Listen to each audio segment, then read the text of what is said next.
his ability to hang on to the ball. He's a slight-looking, he looks like a little schoolboy, and his legs don't look that big, but he's mighty difficult to get off the ball once he's got it. He's just 19 years old, 5 feet 7, 145 pounds. Is Julio Cesar Romero. Little Cesar, we might call him, huh? Now we'll see if the Diplomats can set something up. Their second possession. Number 12 there with the ball. Curly-haired, blonde Dutchman. We get to Yarushi, overlapping from the defense. Johnson out to Horvat, the long-haired Hungarian. Going for Cruyff. Cruyff keeping the ball in bounds. Still in play. Tommy O'Hara, the fullback, overlapping. Look at Cruyff go all by himself. A marvelous example of the sort of ball control you can expect from Cruyff. A very long ball from Horvat, which looked as though it was going to go out. Cruyff, watching over his shoulder, saw it coming, kept it in play, and has now won a corner. If you're new to the game of soccer, the defensive team knocked it over the end line. Therefore, the offensive team gets a corner kick. That'll be taken by Joe Horvat. He's left-footed. He can curl that ball in towards the goal. But he puts it right out into the center, knocked away by Beckenbauer. But here comes the Diplomats again. Janssen deflected off Neeskens. Neeskens never gets out of the way of anything. We talked about him at the head of the game. That's a typical example of the way he just likes to get in front of everything. You think we're going to see a little action here today? I think we are. We just saw a very good example of why Jeff Durgan is playing at centre half and not Ben Roberto. Classic piece of heading. All right, here come the Dips again. But Carlos Roberto knocks it aside. Beckenbauer, who's got a much shorter haircut. Hardly recognize him out there today. He normally has a big shock of brown, curly hair. Not today. Quinalha, what's he doing way back here? You'll seldom see him from the other side of the field. All by himself this time, however. And it's Don Draghi, the American, getting it back to his goalie, Bill Irwin. With the throw out. Washington in the white, on the move, going from right to left. The early minutes of the North American Soccer League game before a tremendous crowd here in Washington between the Washington Diplomats and the New York Cosmos. Looks like offside. Well, it's a very good run from Yarushi there when the ball was finally pushed through there. The player was judged offside. Must have been a close call, though. I don't think there could have been more than a foot or two in that. Again, offside means that at the time the ball was passed to you, you did not have two defenders, that can include the goalie, between you and the goal line. It's a very simple rule. Okay, now Ricky Davis, of 17, getting it back to Escandaria, number 2. Now Beckenbauer in the midfield. Getting it down towards DiBernardo. DiBernardo, the American, losing to Yarushi. Yarushi very much on the ball so far today. Canadian defender. Whoa, Alan Green hit from behind, but no call. No call. What did you think about that? Well, I didn't think it was a good decision. I think it should have been called a foul. It was clearly decked, and decked hard by Durgan. Certainly looked like it should have been a free kick for the Washington Diplomats. That's not a penalty kick. To get a penalty kick, the foul must take place inside the large penalty area box. Escandarian now to Ricky Davis. Davis playing at fullback this year. He was a midfielder last year, but because of the abundance of talent in midfield for the Cosmos, let's have another look at this thing here. Well, there's Callum Green with the ball under control, and you can see that contact is made with ball and man at just about the same time. The referee's judgment is that if the ball is played, then it wasn't a foul. I don't think I agree with him. Here comes Horvat, getting it down to Alan Green, and looks like another offside call. Boy, that was a close one too. I'm inclined to think that wasn't that close. I'm inclined to think that Green was onside and that was simply a bad call. I was too. Carlos Roberto on the far side of the field was racing back to cover that. And I'm sure he got ahead of that play. We'll try to have another look. Here it comes again. Now, see, Carlos Roberto, he is clearly onside. Certainly onside. Carlos Roberto at the top of your screen there was nearer to the goalkeeper than the player who got the ball. And, of course, the goalie was there. So that's the two players that you need between you and the goal line. And I'm afraid that is a problem within this game of soccer. It seems to me many linesmen look for offside calls instead of looking for onside calls. And I think that's rather destructive to the flow of the game. All right, here come the Cosmos again. DiBernardo coming from the left side to the right side. Taking a shot at Irwin. Good example of how useful height is in a goalkeeper. Fine on the high shots, not so good on the low ones. Fine interception by Neeskens, getting it to little Romero, the teenager from Paraguay. Saw him keep possession of that ball very nicely. Bogey now. Bogey has scored a couple of goals recently. Seldom does that. He's trying for Canalia, but he didn't get it. Well, when you consider that the official temperature is 85 degrees, the temperature on the field is 105 degrees, and the humidity is 61%, the pace of this game is remarkable. Well, once again, we've seen Durgan knocking Green down. This time, the call does go in favor of the Diplomats. Eskandarian, by the way, number 2, is playing man-for-man on Johann Cruyff right now. There's Alan Green again. Shot across the goal now. Well, it seems to me that ball did not go out. That'll be a throw-in. In fact, it hit the corner flag, and it's still in play. It never went out at all. It's not out of bounds or into touch until the whole ball was over the entire line. So by hitting the stick on the corner there, it stayed inbounds. Referee wearing a red shirt today because of the fact that the Cosmos are in navy blue. Normally the referee in soccer is dressed in black. Shall I go into my scientific theory about dark uniforms being too hot? Or? Well, I've always heard that since I was a little boy, that dark colors absorb the heat and make you feel hotter, and white, as the Diplomats are wearing, makes you feel cool. We'll find out later in the day. Still scoreless in the early going. 37 minutes and 45 seconds remaining in the first half. There's been a lot of action. Cosmos now trying to gain clear possession, and they do. DiBernardo going down. DiBernardo brought down On a scale of 10 for acting, I would give that about an 8. Well, I think it's a rather clumsy tackle there. And yet the call was made. Yeah, well, I don't see how he could have avoided falling over. Their body was sort of suddenly in front of him. He was going to have to go a prodigious leap to get around that. Eskandarian now, number 2, with the ball for New York.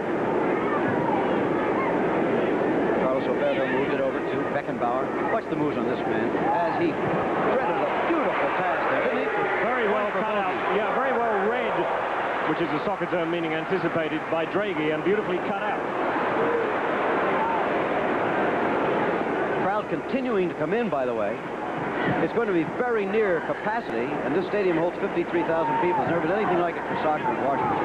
Here comes Carlos Roberto now, great Brazilian player. A nice lead pass by Canalia, couldn't quite get through 2 defenders.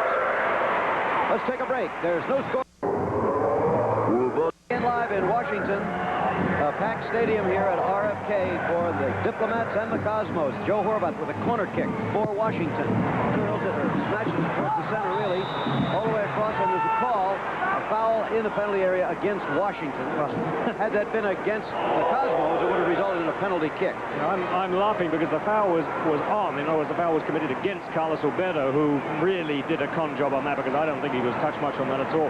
But he flailed his arms and went down. And I think it was Janssen who the foul was called on, and he looked at the referee as much as say, how can you call for that? 35 minutes, 30 seconds remaining in the first half. No score on a hot, humid day.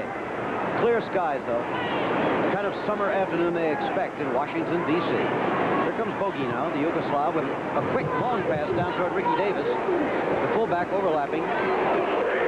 Ricky Davis, in fact, of course, was on the list, and we had him on the lineup as a fullback, but he's certainly not playing as a fullback. He's playing more as a midfielder, and he's going, I mean, he's over on the left now, where one might have thought he would be. That, in fact, is because Cruyff has moved over to the left, in other words, to the right of the Cosmos defense. Now, that seems to me to be something right at the heart of the discrepancy or the trouble between Cruyff and his coach, Gordon Bradley, as to where Cruyff should play. And my interpretation is that Bradley does not want him playing on the left, and yet here he is on the left. Single-minded man. And offside ball, I believe. It's going to be a direct kick for the Cosmos. Dangerous playing against Washington. Now they say indirect kick. There it is. Must touch another player, in other words, before it would go into the goal. Were it going into the goal. Bogey now with the ball. Back out to Ricky Davis. And steal for the Washington Diplomats by Carmine Mark Antonio. Ricky Davis really gave that ball away, but he was so quick to recover it, he got it back.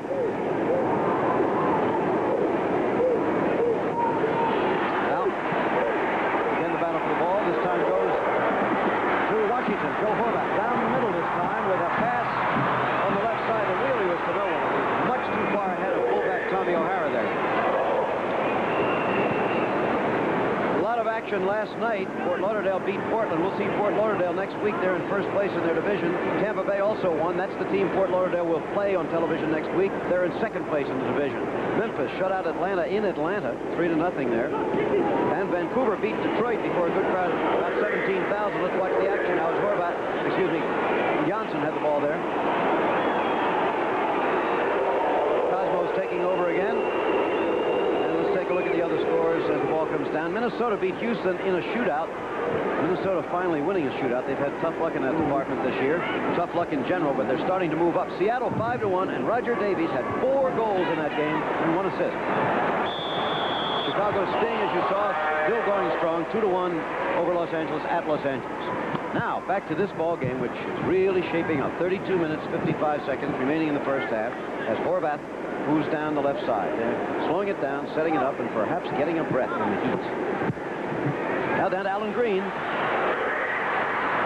All by himself for the moment. You got anybody to move it? So takes a quick shot. Hit the side of the goal. Well, a marvelous example of how quickly Alan Green gets off his shot. I'm surprised to find him out there on the left unmarked. He got this ball in a lot of space. He takes on Carlos Alberto, moves the ball inside, and then suddenly with a very, very short back left whack through Carlos Alberto's legs, and you can see that wasn't far off that near post. Now Johann Cruyff with the ball for Washington. 2 men on him, and down he goes in the penalty area. There's a call, but it'll be indirect, I think. Obstruction, probably.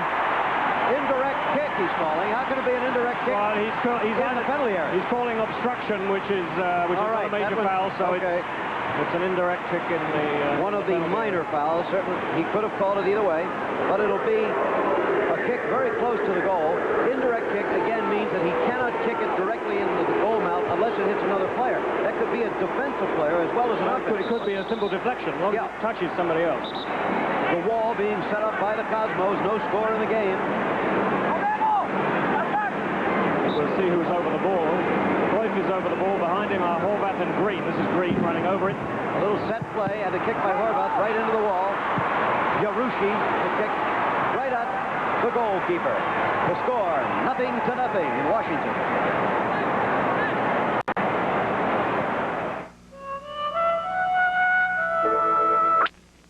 We return live to RFK Stadium. Jim McKay with Paul Gardner in the booth as the Cosmos and the Blue Shirts are on the attack. No score in the game.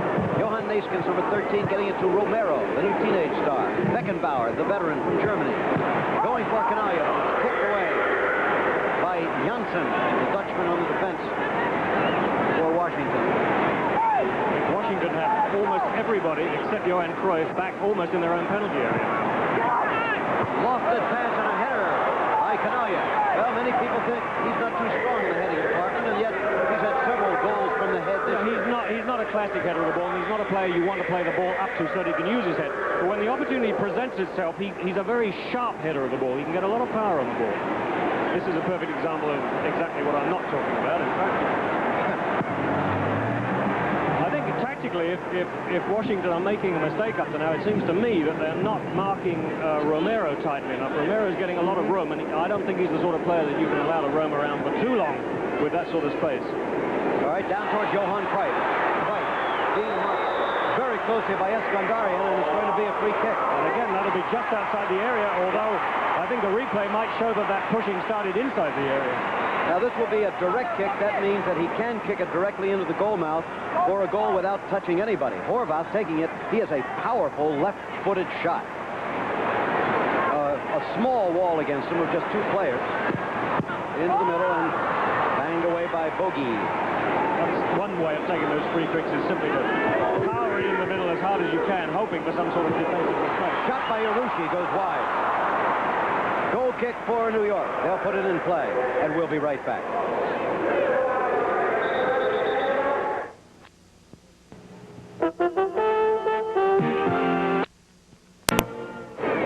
Still no score in Washington. The Diplomats against the New York Cosmos. 28 minutes, 30 seconds remaining in the first half. Carlos Roberto with the ball for the dark uniformed Cosmos.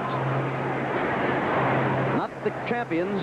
He gets so used to referring to them as champions, but it's not the case this year. Last year they lost their crown to the Vancouver Whitecaps. Big crowd, hot day, RFK Stadium. Things slowing down just for the moment. There's been very little of that so far. ABC's Wide World of Sports coming up after the soccer this afternoon on ABC. A USAC dirt car race. That should really be something. Lots of action in those from Du Quoin, Illinois. Something you've seen before and like the Chinese acrobats of Taiwan. And a review of George Willig's rock climb of just yesterday. It was live on Wide World. Now back to the soccer. Still no score, of course. Washington in the white, coming from right to left. There's one thing that's notable. I mentioned just now the amount of room Romero is getting for the Cosmos. I might also mention the amount, well, I won't. Janssen getting it into the middle, headed away by Alberto. It is amazing how often he's in the right place at the right time. That did not look like a particularly good header to me. It looked like he got it on top of his head, but it was enough to clear the danger. I mentioned Horvath. Sorry, Jim, how much space he is getting in return, perhaps, for the Diplomats. I'll tell you, Jeff Durgan is all over Alan Green. Washington still has the ball. Right. We go the middle. Heels it to O'Hara. O'Hara into the middle. Good play here. That was for Horvath, but it didn't quite get there. Tipped away by Naismith. He's just got his foot in there to knock the ball away. Well, O'Hara's evaded by young Romero. Here he comes by himself again.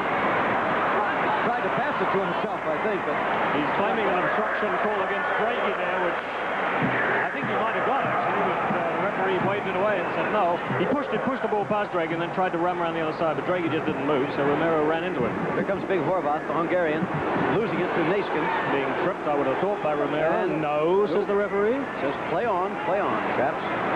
Beckenbauer now with his new short haircut, number 6. Former German World Cup star. There was some rumor about him going back to Germany at the end of this season, but lately we hear, no, he's going to be back in New York for a couple more years. It's a strange situation, that, because it was announced in the press in New York that he would sign for New York, and then the following week, Hamburg, the club he's alleged to be going to in Germany, held a press conference announcing that he'd be coming to them. So, more news later on that. Okay, New York on the attack. Nobody has been able to score. There are 25 minutes and 50 seconds remaining in the first half. Hot, broiling sun. Again, the temperature on the field from a thermometer down there, 105 degrees. 85 the official temperature. 61% humidity. There's a lot of running being done by that man on the screen there, Ricky Davis, and the man he's supposed to be marking, Sonny Askew. Quickly now to Vern Lundquist with Coach Gordon Bradley. Thank you, Jim. Gordon, the pace of the game has been really unbelievable in this heat. It really has, Vern. I don't think the players can keep it up for 90 minutes. I don't think it's an 11-man team today. It's going to be a 16-man squad, I think, for both teams. It's 95-degree heat and humidity. They cannot go with this tempo. Excuse me. Here comes Alan Green all by himself.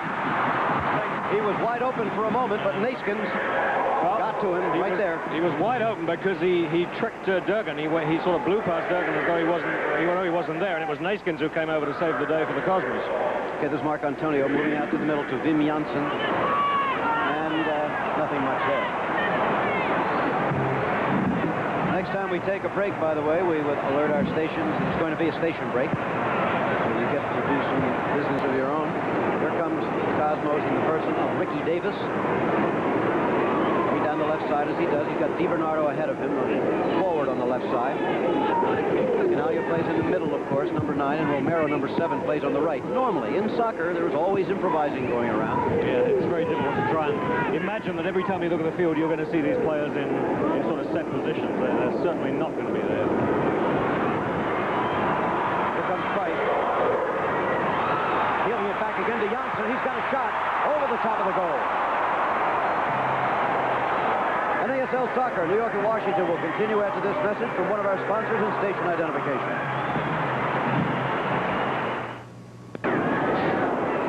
Perhaps you've just joined us. If so, we're live from RFK Stadium in Washington. A crowd of maybe 50,000 people, largest in soccer history in this city, has gathered to watch the hometown Diplomats play the New York Cosmos.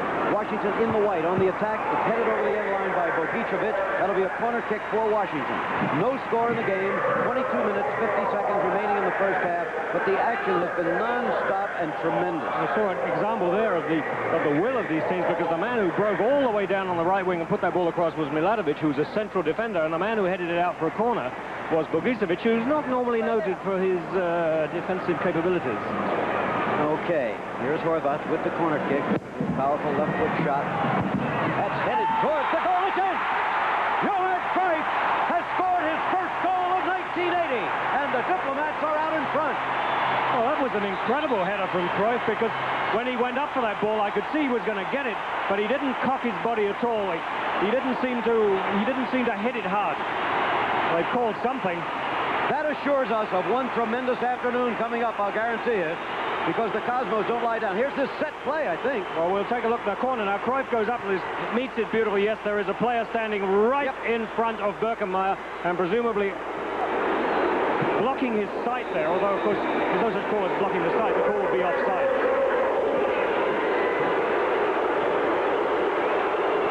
They have now called it back. They called it offside. It's Alan Green standing there. Now, you'll see the corner comes over. The goalkeeper goes out. Alan Green is the only player in front of the goalkeeper there, and he's presumably blocking his side, and he's also offside. The call, of course, is offside against Alan Green. And that was a late offside call, I'll tell you. Well, there's an argument going on there between Torres Kubrichen and Johann Cruyff. Now, Johann Cruyff is known for his, I would call them disputes. Cruyff calls them discussions with the referee. He says he tries to help the referee. All right, here come the Cosmos. It's a scoreless game again. They have to take it all back, because after that goal,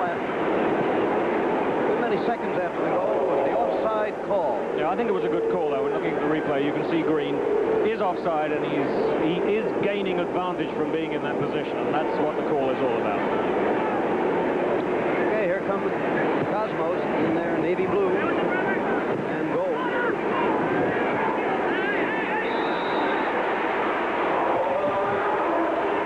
Real fights for the ball going on out here. Here comes Washington again, and Cruyff. Oh, that Dutch temper is flaring right now, you can be sure. Look at him go, all by himself.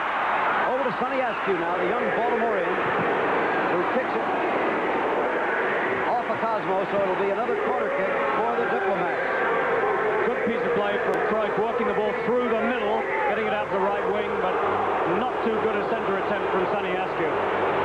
Okay, it'll be Joe Horvath again with the corner kick. Now, he's left-footed, basically. Yeah, he'll be a left-footed kick, and it'll swerve in towards the goalkeeper. And so it did. Again, over the end line, it'll be another corner kick. That was Eskandarian who knocked it over for New York. No score. Once again, the goal did not count.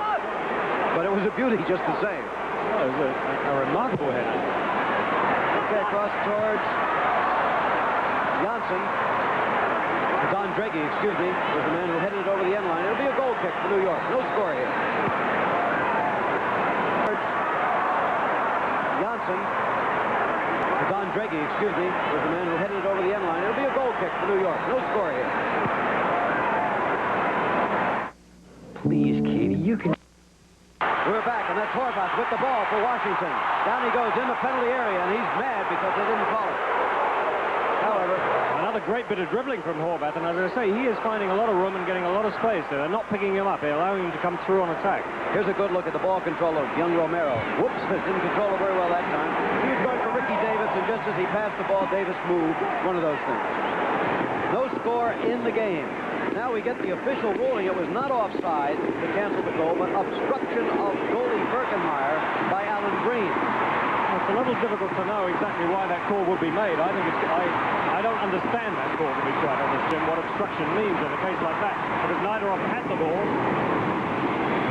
The ball was not passed to Green. And the call, the player is clearly offside. Yep. And that seems to me to be the call. However, obstruction is the official ruling, and here comes New York again. No score, 18 minutes, 10 seconds left in the first half. Sonny Askew going for it, and it goes off into touch. That's the correct terminology.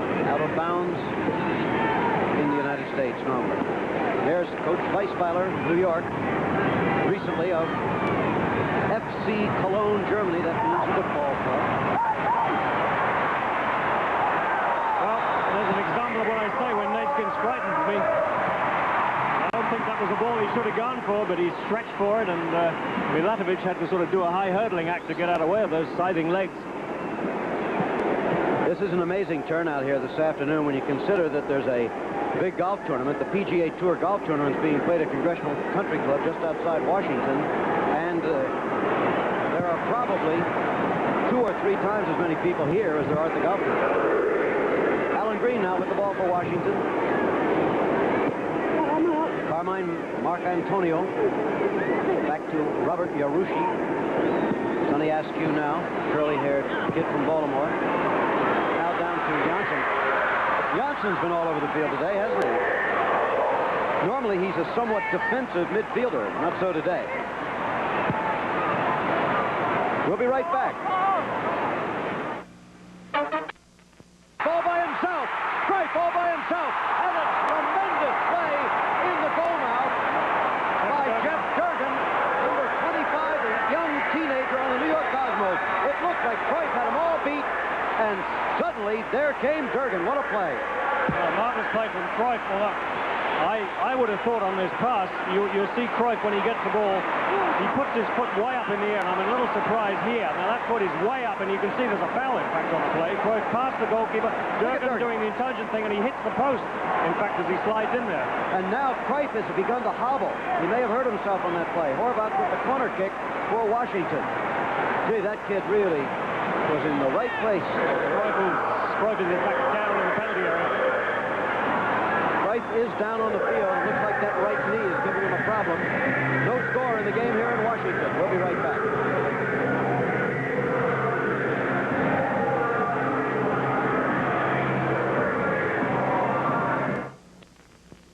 There is Johann Cruyff on his feet again. His knee is bothering him, but looks like he's going to stay in the ballgame. We certainly expect that. Here's another look at this solo run by the great Cruyff. Birkenmeier goes, tries to play with his hands and his feet. Cruyff is past him.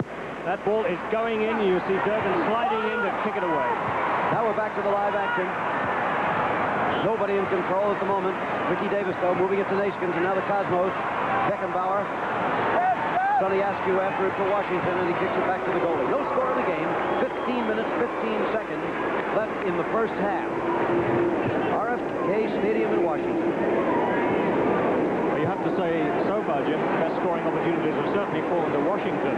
They had one goal called back, and they've had a very, very close call there with that ball being kicked off the line. I thought you'd be interested to know, Paul, that having seen an offside call on that goal and then being told it was obstruction, we now hear officially again from the referee that it's offside. Okay. I suppose it's always nice to be right.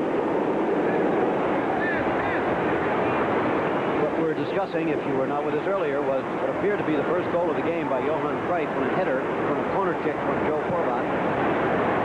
But it was nullified. You'll see that play at halftime, by the way, when we show you the highlights of the first half. Ricky Davis now from California, getting into DiBernardo. DiBernardo played his college ball at Indiana, was the player of the year collegiately a couple of years ago, got the Herman Trophy. And now playing as a regular today, at least, for the New York Cosmos. Acquired from Los Angeles over the winter. Eskandarian and Cruyff shaking hands. Yeah, they're going to have a tangle all afternoon, no doubt, and at the moment it's all very good-natured. We'll see if it stays that way for the rest of the afternoon. Coming up at halftime, more Inside Soccer with Pele himself, and up close and personal with Bob Yarushi, who's been playing a good game for Washington. There's Cruyff with the ball.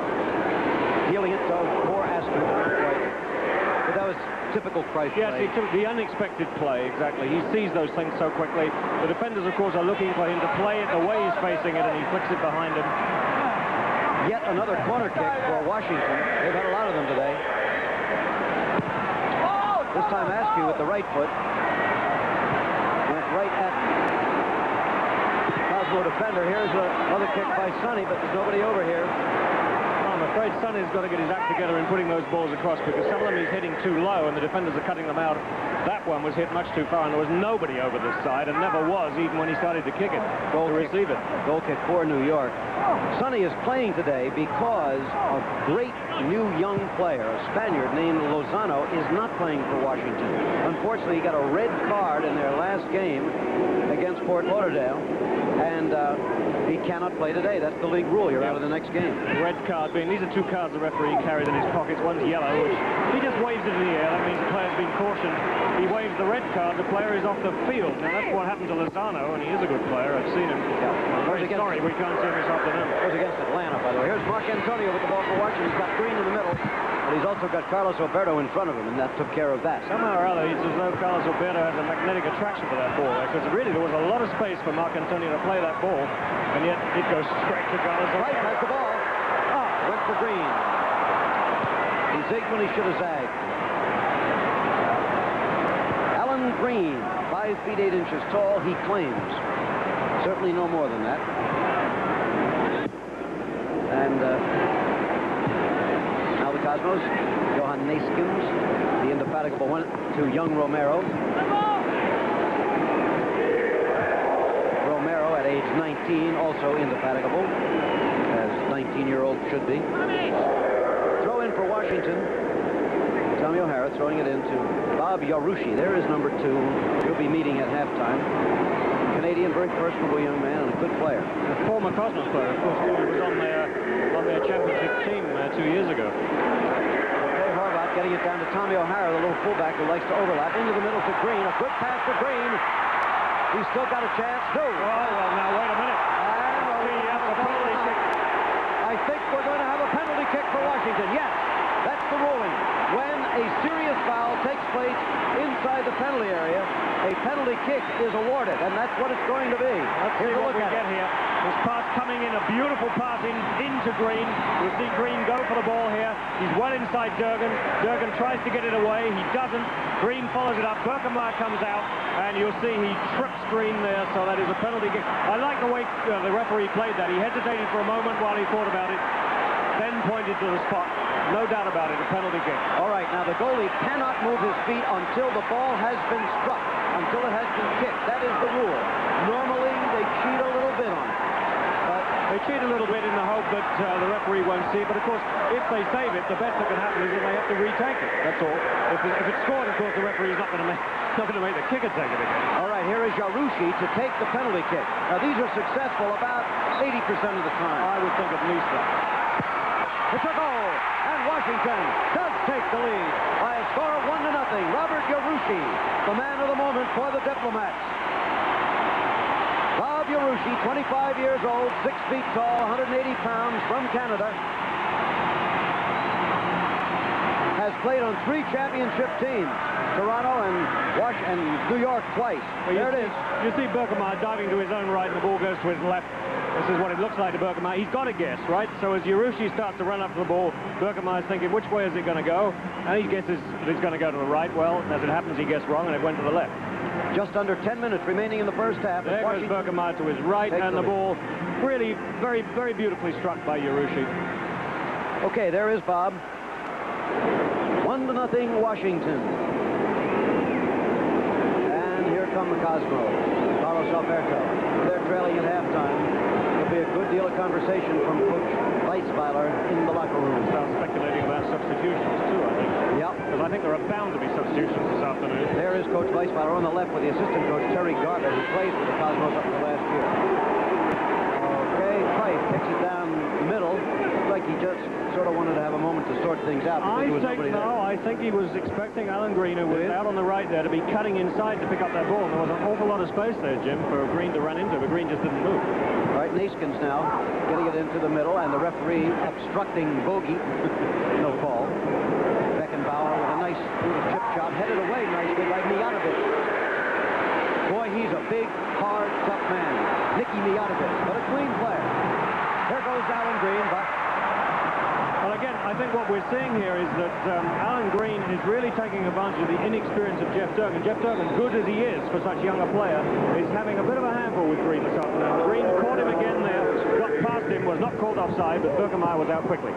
Romero, right at Mijatovic, who kicks it high and out to the chest of Ricky Davis. A nice chest trap by Davis there. Chest trap again by DiBernardo. Angelo DiBernardo. Hero at Indiana University. Okay, here comes on the right side to Sonny Askew.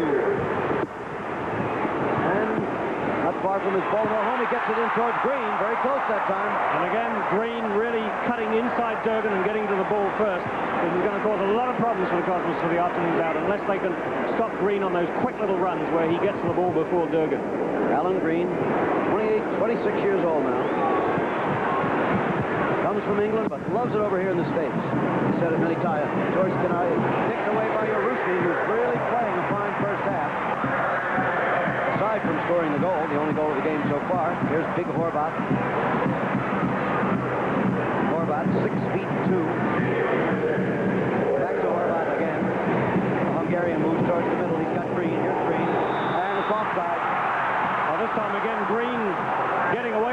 him, but breaking a little too early and being called offside. But again, it's dangerous. No, that one was a very obvious and correct call.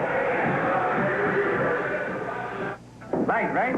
Wrong. I want natural.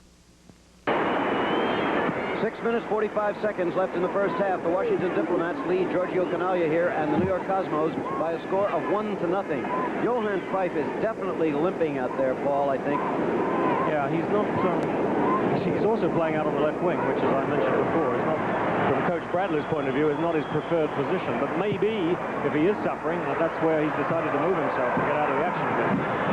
Many people think the problem with the Diplomats so far this year with a 3-6 record is the disagreement between the coach and Cruyff, the superstar. That certainly hasn't helped. Often happens. Tommy O'Hara now with the ball. To Horvat, now Cruyff. And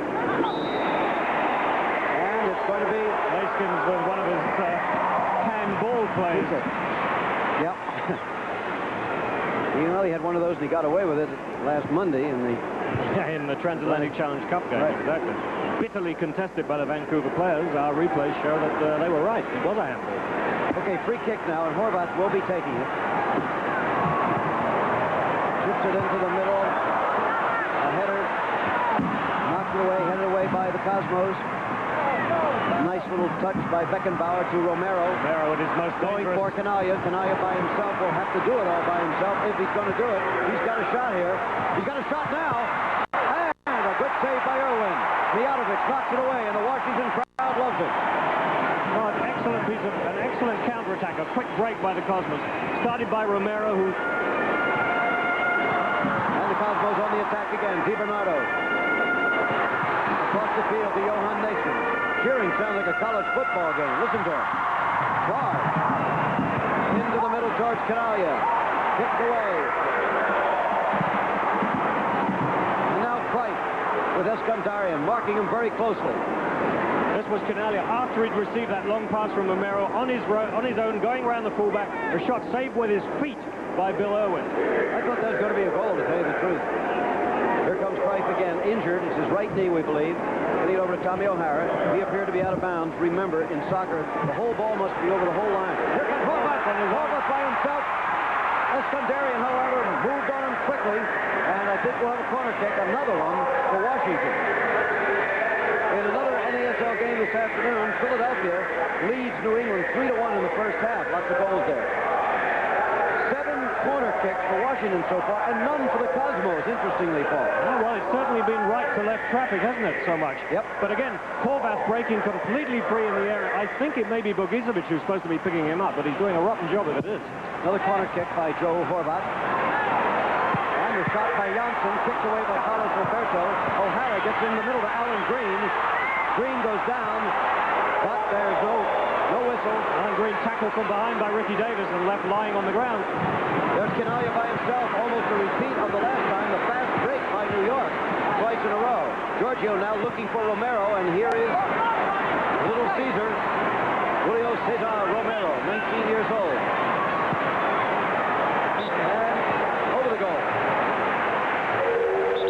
It'll be a goal kick for the Washington Diplomats. They lead 1-0 late in the first half.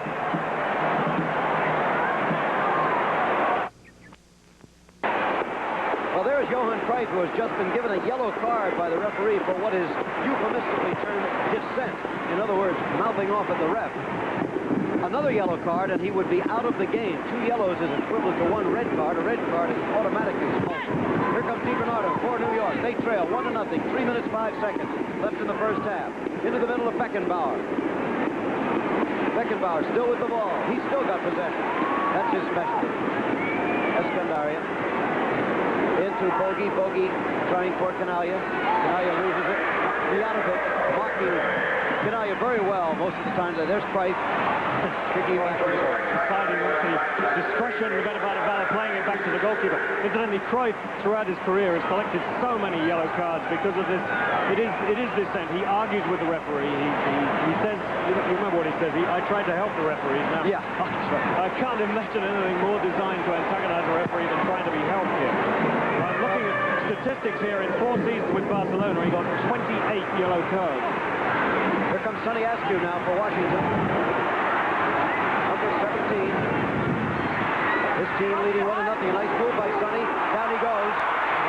That was a rather dangerous foul by Ricky Davis. Sonny Askew played the ball past him. Davis's tackle was really very late there. Looks like he'll have a direct kick, meaning once again they can go direct for the goal. Sonny tying his shoe with 1 minute 54 seconds left to play. And I see they're not going to let Sonny Askew take this. Janssen will take it. Sonny Askew's centering from that wing has not been good in this game so far. Also using up time with this moving back and forth. They'd like to get the last shot, obviously, in the first half. Here's the center over, very close to Mark Antonio and his head, but not quite. Berthenmeyer did a good job on saving that. And dangerous tackle from Cruyff on Eskandarian. Now, there's a little bit of his own back there. He's been receiving some physical attention from Eskandarian. Washington has had 9 shots on goal. New York's had just 3 so far. Let's have another look at the foul. Eskandarian going for the ball. Cruyff behind him. Cruyff taking Eskandarian's legs out from underneath him. And now Cruyff trying to take the ball and almost did it. His hand on his right thigh. He's hurting. He's still talking to the ref, by the way, who gave him another warning, no doubt saying, you want to sit down for the rest of the game, my boy? Well, you say one more thing. Look out. Nope. Mijatovic is playing very well, don't you think, on Canalia? Yes, he is. I mean, Canalia has had that one break, which he very nearly turned into a goal. But other than that, the Washington defense has been playing very tightly indeed. The 2 centre-backs, Mijatovic and Draghi, are doing a good job. But you have to remember that the Cosmos, on the whole, are only playing with 2 people up front. Di Bernardo, the third man, is coming back a lot. Tommy O'Hara fighting for the ball. Got it to Mijatovic. Now it comes over to Johann Cruyff with only 20 seconds left in the first half. If there's a shot, this will be the last one. Here and again, Horvath completely on his own. Green is in the middle. Here it goes towards Alan Green and up and over the goal. And I think that was Jeff Durgan who got to that ball first that time, and then good job he did, or that was another goal chance for the Cosmos. But again, Horvath completely on his own, put through by a lovely pass from Cruyff, and one of those curling centers from his left foot. Unofficially, the half is over, and there is the whistle. That's it. The first half ends.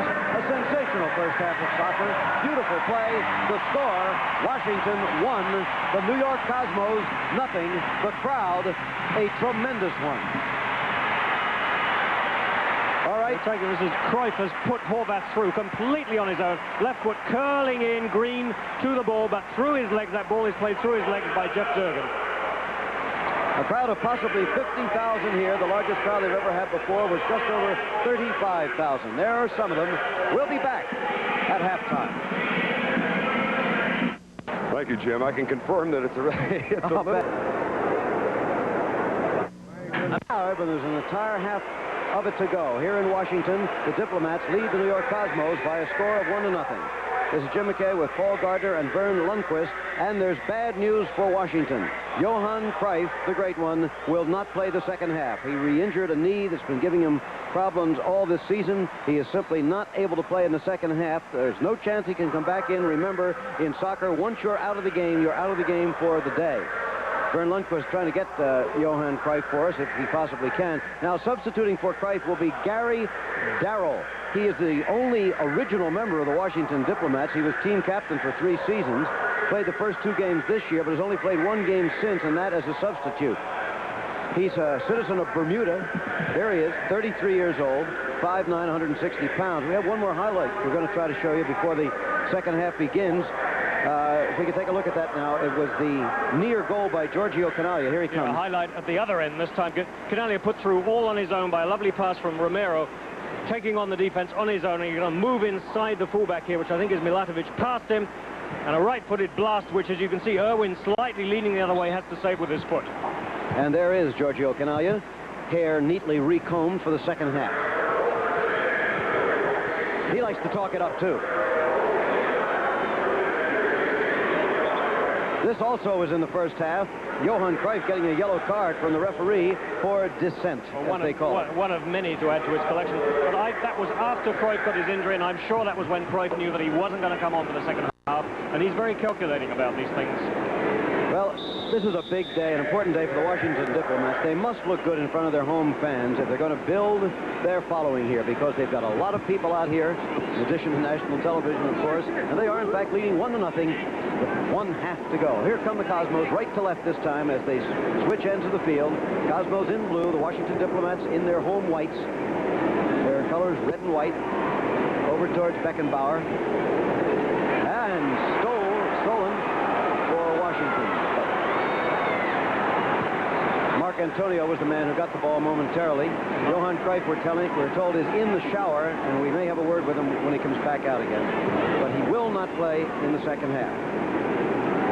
Checking over the Cosmos team, Jim, and I see no substitutions there at all. So the only change, in fact, is the enforced one of Cruyff's injury, with Daryl taking his place. Now Daryl is not, obviously, the player that Cruyff is. He's not the offensive type player that Cruyff is, so I think that might mark a slightly more defensive disposition from Washington in the second half.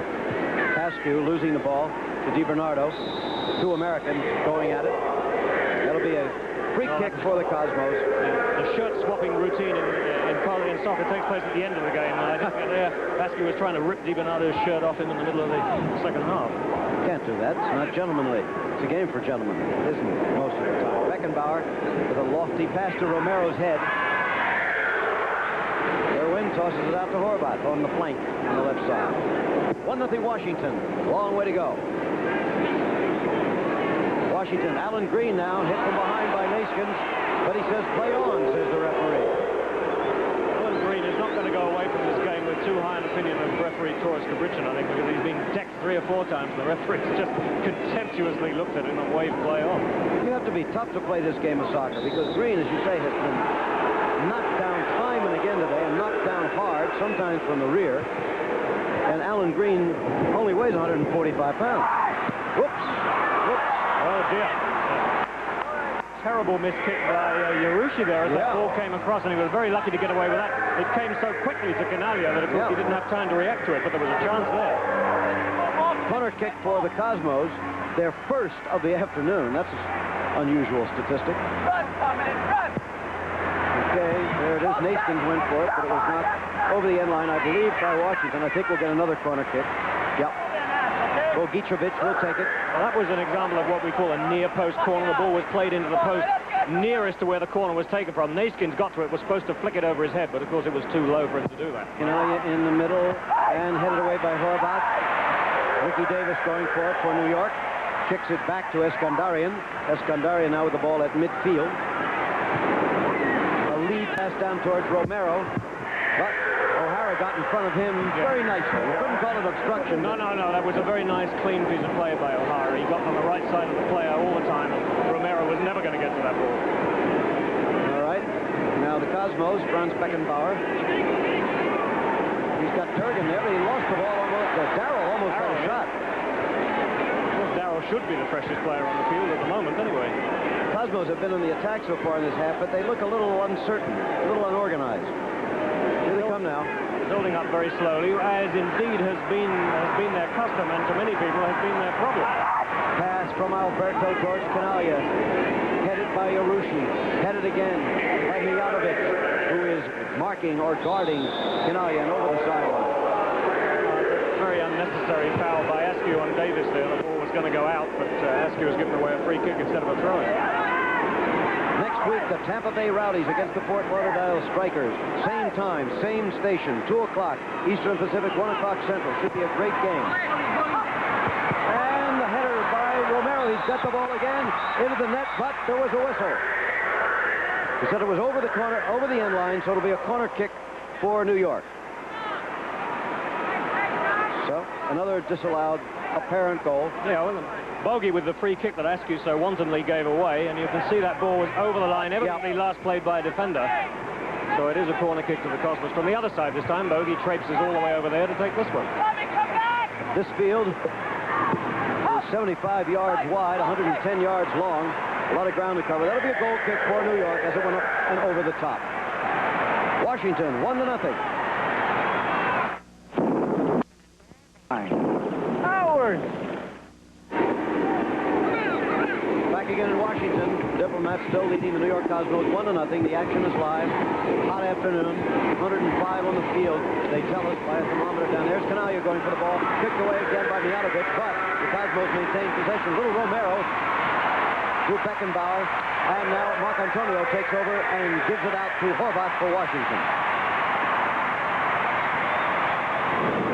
Crowd having a glorious time here as their team is leading on a penalty kick in the first half by Bob Yarushi.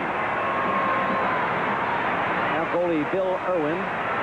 Will he distribute it out, or will he go to the long punt? Looks like to sit on it for half an hour. He's in no hurry to get it back into play. This looks like a long punt. There's a drop kick. Yep, an old-fashioned drop kick and a long one. He really boots the ball. Quickly on the field to Vern. Okay, Jim, you can see by the thermometer, it's 106 right now on the field. A little warm, and no wonder these players are beginning to drag just a little bit. 106 right down here on the field. Report from our own weatherman. A pass from Romero is knocked away by Mijatovic. As the Cosmos continue to attack, they trail by 1-0. Canalia's got the ball. That could be trouble, but down he goes, trying to draw the foul. They don't call it. Sonny Askew has it for Washington. A lot of trouble there for Washington. Here goes Alan Green. He's got the ball with 2 men between him and the goal. Now Gary Daryl coming down. Green takes the shot over the end line. It'll be a corner kick for the Diplomats. A constant roar here in Washington. Rather a disjointed move that. In fact, Green seemed to me to have an opportunity to put the ball in the middle to Daryl, who was running free on his right, and Green hesitated and finally took what was not really a very good shot. Sonny Askew setting up for the corner kick. Normally it's Horvath. I think he's just waiting for Joe to get over there. Either that or they're going to play no, short. It's a little play. Play it into Horvath. Back to Sonny. Little set play. Now into the middle towards Alan Green. He heads it, but in the wrong direction. Romero brings it down. A little thigh trap. Now Beckenbauer for the Cosmos. 1-0. Washington leading. And there goes Gary Daryl over the sideline. 37 minutes, 30 seconds left in the regular time of this game.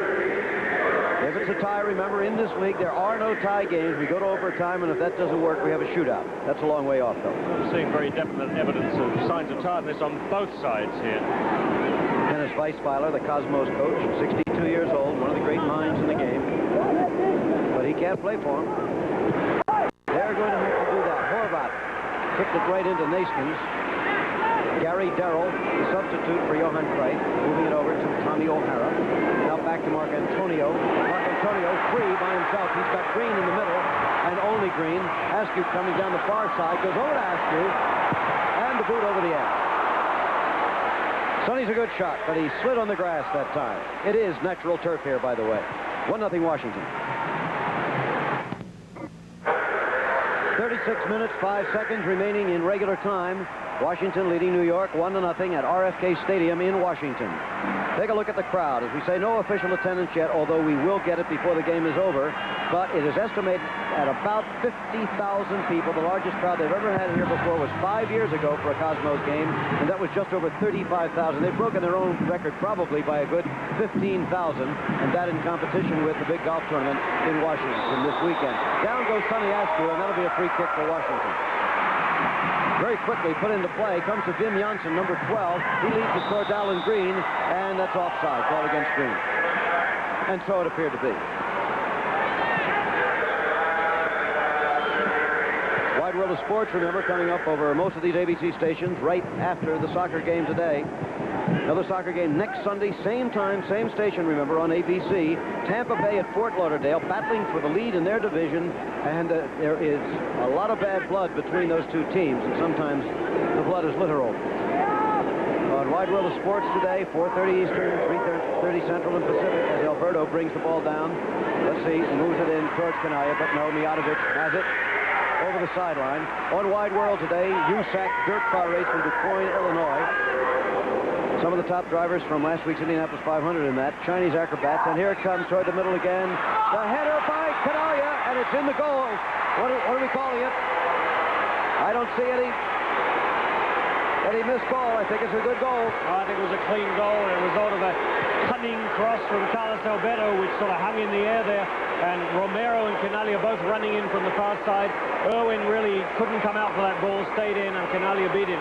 A goal in a sense that this is Carlos Alberto with this sort of curling, hanging cross. Now you see Canaglia is the first player, Romero behind him.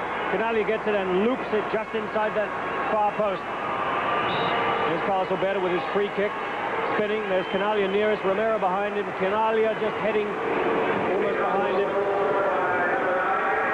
All right, and here comes Washington. Carmine Mark Antonio with the ball. Again, Alan Green, as usual, is in the middle. And over the end line. So it's all tied up at 1-1. Washington and New York, and we now have 33 minutes, 40 seconds remaining in regulation time. Another corner kick for the Diplomats. Joe Horvath, as usual, taking it. The pass, the assist given to Angelo DiBernardo and Alberto. On the goal by Giorgio Canaglia, the all-time leading scorer of the league. Carlos Alberto, again, as Paul said before, he's always in the right place, it seems. Alberto with the ball now. And may bring the Cosmos to life, but it certainly should also agitate the Diplomats a bit, perhaps. Cosmos winning the ball that time in the midfield contest. Giorgio Canaglia by himself into the middle, but there's nobody there. Well, suddenly little Romero appears. Another look at the goal by Canaglia. That's Carlos Alberto's cross. We're looking at it from the great goalkeeper Irwin is seeing Canaglia coming in, and there's that looping header just over his outstretched arms. A lovely dive by Irwin, but I'm afraid to know about it. Okay, here come the Cosmos again, all tied at 1-1. Somebody's going to win it before the afternoon is out. Bogicevic with the ball. Bogi, the Yugoslav. Beautiful midfield player. Now to Johann Neeskens. Here comes Joe Horvath with the ball for the Washington Diplomats. He's got Daryl on one side, Green in the middle, stays with it, takes a shot right into a defender. Well, he might well have passed that one off, and that, incidentally, is the 500th career goal for Giorgio Canaglia. Now, that includes the games he played in Italy and exhibition games, all the games he has played since becoming a professional. So congratulations to Giorgio again. Here comes Romero. Across the field to Giorgio again. Giorgio in the corner now has Romero close to him. Into the middle goes Bogicevic. Over on this side, DiBernardo, and Angelo misses it with his head. Askew takes it for Washington. Alan Green up at midfield now. Hit from behind by Jeff Durgan. Sooner or later, I can't believe that Durgan isn't going to get a warning on this, because that one in particular was just flagrant. I didn't see him attempting to do anything else other than knock Green down there. Jeff Durgan's a big kid, 6'1", 175, 18 years old, and just has been a real pleasant surprise for New York this year. They didn't expect nearly the things of him that they've gotten so far. Oh, he's had some marvelous games. His strength, though, unquestionably, to me, is in the air. He's not so happy when the ball is on the ground with a ball artist, and that's who he's facing, of course, in Alan Green this afternoon. He made a great save in goal when the goalie was out of the goal in the first half. On a shot by Johann Cruyff, who is now out of the game, remember, because of an injury. So Washington will have to do it without him if they're going to do it. It's all tied now at 1-1. Here's Horvath. A little pushing and shoving out there. Cosmos have been on the attack almost constantly here in the second half, unlike the first half when Washington controlled the ball. It seems that everything has to go down to this goal on our left here, because that was the direction of everything in the first half when the Diplomats were kicking in that direction. All right, here they are again. Lost the pass toward Canaglia, but let it go over there in line to be a goal kick for Washington. There is Canaglia, who just tied it up a minute or two ago. On our job, we use signs all the time. This means bunt. Back again live at RFK Stadium, a tie game. Washington and New York 1-1 in the second half. Here come the Washington Diplomats. Again, Neeskens was there to knock it away for the Cosmos. The Diplomats seem a little over-eager to take those shots ball rather than setting it up and passing up to somebody else. Well, there's Johann Cruyff. Okay, thank you very much, Jim. Johann, I know you must be terribly disappointed to have to sit out. Yeah, well, I started already injured, like you knew. I didn't play last week, so we took a try today. Went well. First, I thought it took 20 minutes. And then when I took the ball away here from Carlos, I pulled it again. Will it keep you out not only today, but next week, you think? I don't know, I have no idea. We just wait and see what the doctor says. And the only thing what we got to wait for now. Well, you gave it a heck of a go while you were in there. Yeah, well, there are a few things which I don't understand too well either. One is that he takes away 2 penalty kicks here. He gave 1, but he took away 2, and I don't know the reason. And the goal why he disallowed that one, you know, no idea at all. Well, they now say Alan Green was offside. How's that possible offside? Okay, thank you, Johann. All right, let's go back upstairs. Here come the Cosmos again. DiBernardo with the ball for New York. In towards Canaglia, kicked away by Mijatovic. Bogey now to Franz Beckenbauer. The Kaiser, they call him sometimes. Roberto keeping control. Now Yarushi, who scored the only goal for Washington so far on a penalty kick, down to Joe Horvat. The big midfielder from Hungary by himself. Green moving into position. The shot by Horvat. Right foot, not his strongest shot. He's stronger from the other side. You could see that. Yeah, I think he was trying to center that ball. Alan Green was over there waiting for it, but of course he played it much too near the goalkeeper, so there was no problem for Bergenmeyer to gather that. All right, now Bogicevic. Gary Daryl marking Davis here. Carlos Alberto. Crowd quiet. They want to see the team in white get the ball, and so they do. Nope. Kick over the side. Towards the crowd. We have 27 minutes, 24 seconds left in the game. We're going to have a substitute.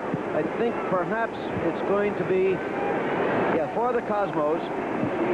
We're having young Cabañas coming in for Beckenbauer. Roberto Cabañas, number 19, age 19, 5 feet 9, 155 pounds, from Paraguay.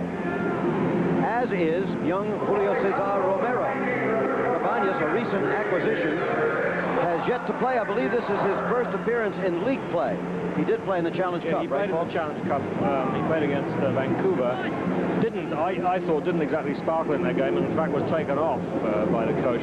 Obviously, he better do more running. Beckenbauer has not had an effective game at all. Has not done a lot of running, and has indeed looked rather slow in midfield. Hasn't been in the game much at all, you're right. But Beckenbauer is gone for the day now. Cabañas in, down towards Romero, and headed away by Mijatovic once again, the big defender, number 11. Mijatovic came here from Rochester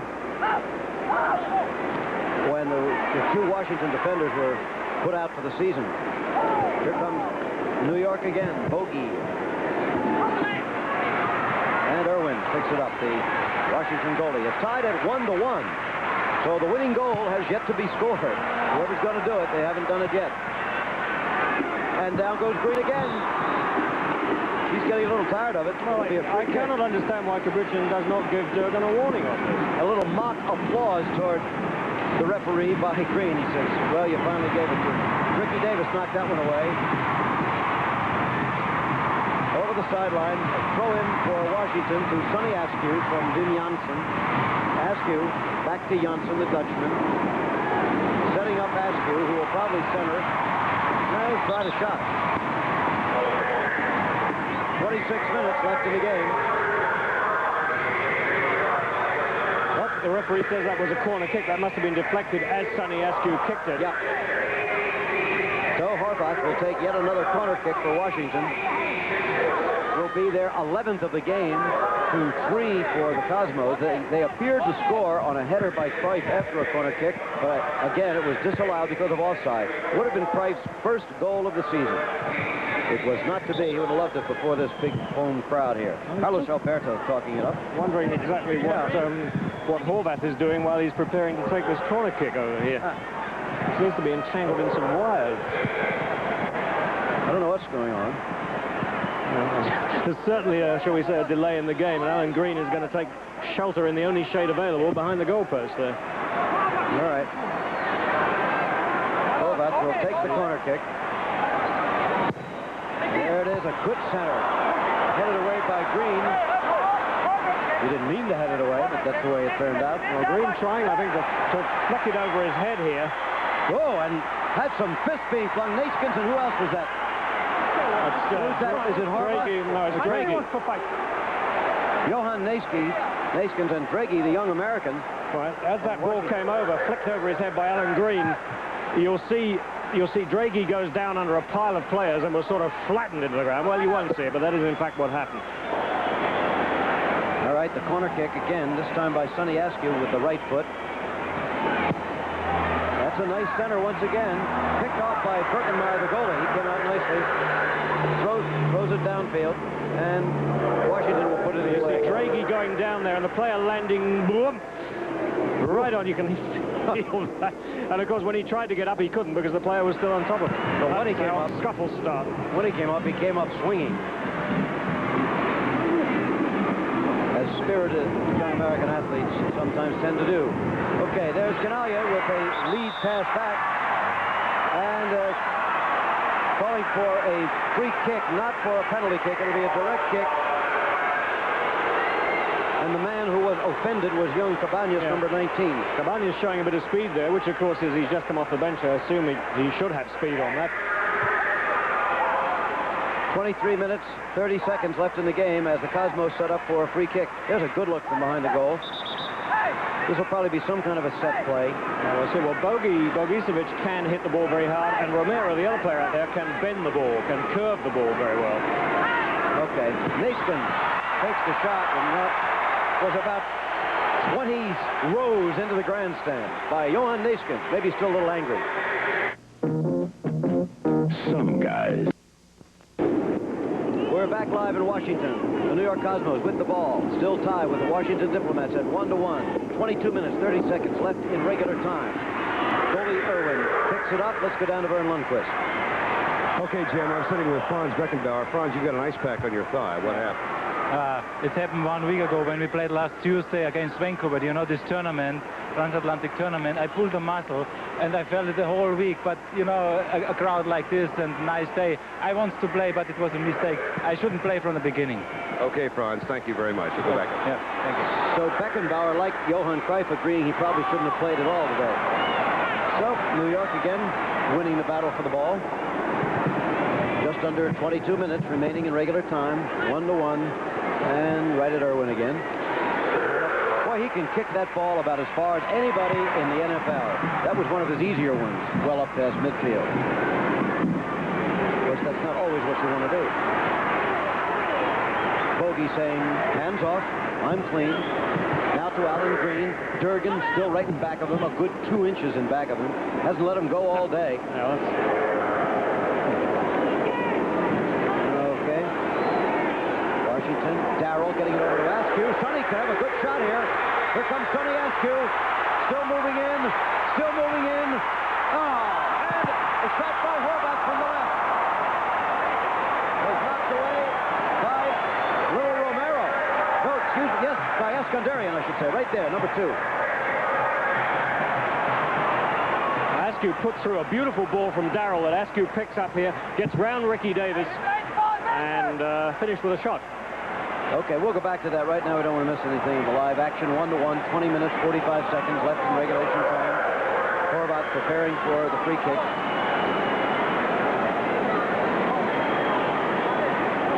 Washington's had 14 shots. New York only 7, but it's tied. There's another setter. Destroyed Gary Daryl.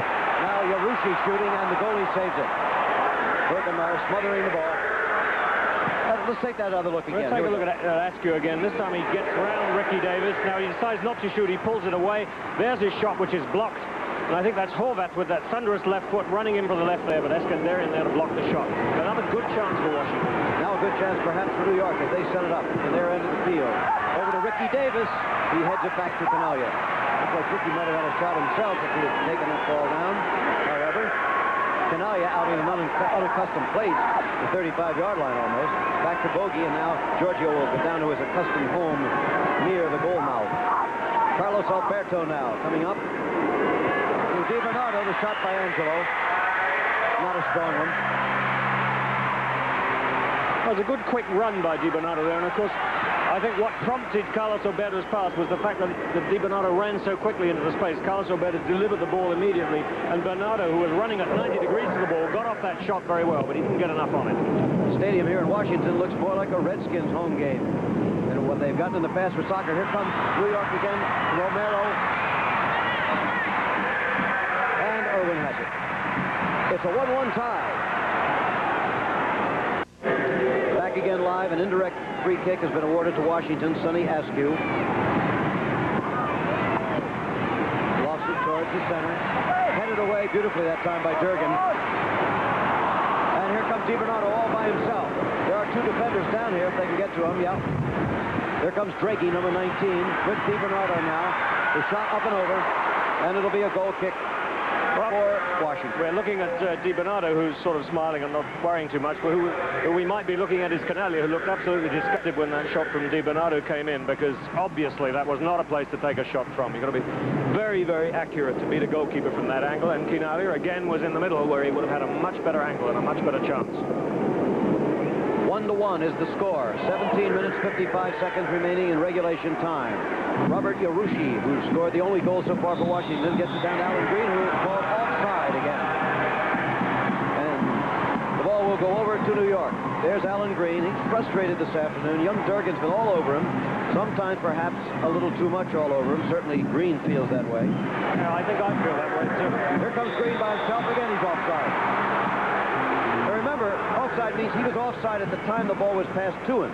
It's okay if he is apparently offside when he receives the ball, but he was already offside when the ball was passed to him. Station break coming up here fairly soon. We would alert our stations around the country. Referee gets out of the middle there. As Bogey moves it in towards Little Romero. Back to the goalie. NASL soccer, New York and Washington will continue after station identification. Wednesday on Fact. How would you like to help rebuild the fort at Fort Creve Coeur Park? The work is already underway, and you can... 16 minutes, 15 seconds remaining in regulation time on a hot, humid day in Washington. The score, all tie. Washington 1, New York 1. There will be a decision before we leave here. Because they're still tied at the end of regulation. Remember, it's sudden death overtime, and if that doesn't do it, the North American Soccer League invention, the shootout. However, long way to go before we get to that situation. DiBernardo with the fight for the ball. Down he goes. It was Draghi who was on top of him that time. Cosmos now getting possession. Official attendance, here it comes. Listen to this. 53,351, an all-time record for Washington. That is just about absolute capacity. 53,351 today. So it's really a historic day for the sport in the city of Washington. Here comes New York. Ooh, Georgia. Giorgio Canaglia nearly had an unexpected goal there because Irwin came to the ball. He didn't quite get to it, and he played it right onto Canaglia's heel. And I think maybe 6 inches nearer the goal. Okay, a little give and go with Alan Green. He's got somebody else in the middle if he wants to pass it. No, wait a little too long. He's got Horvath in the middle now, but he gives it to Mark Antonio. Oh, a nothing shot by Mark Antonio unless it was supposed to be a pass. Still tied at 1-1.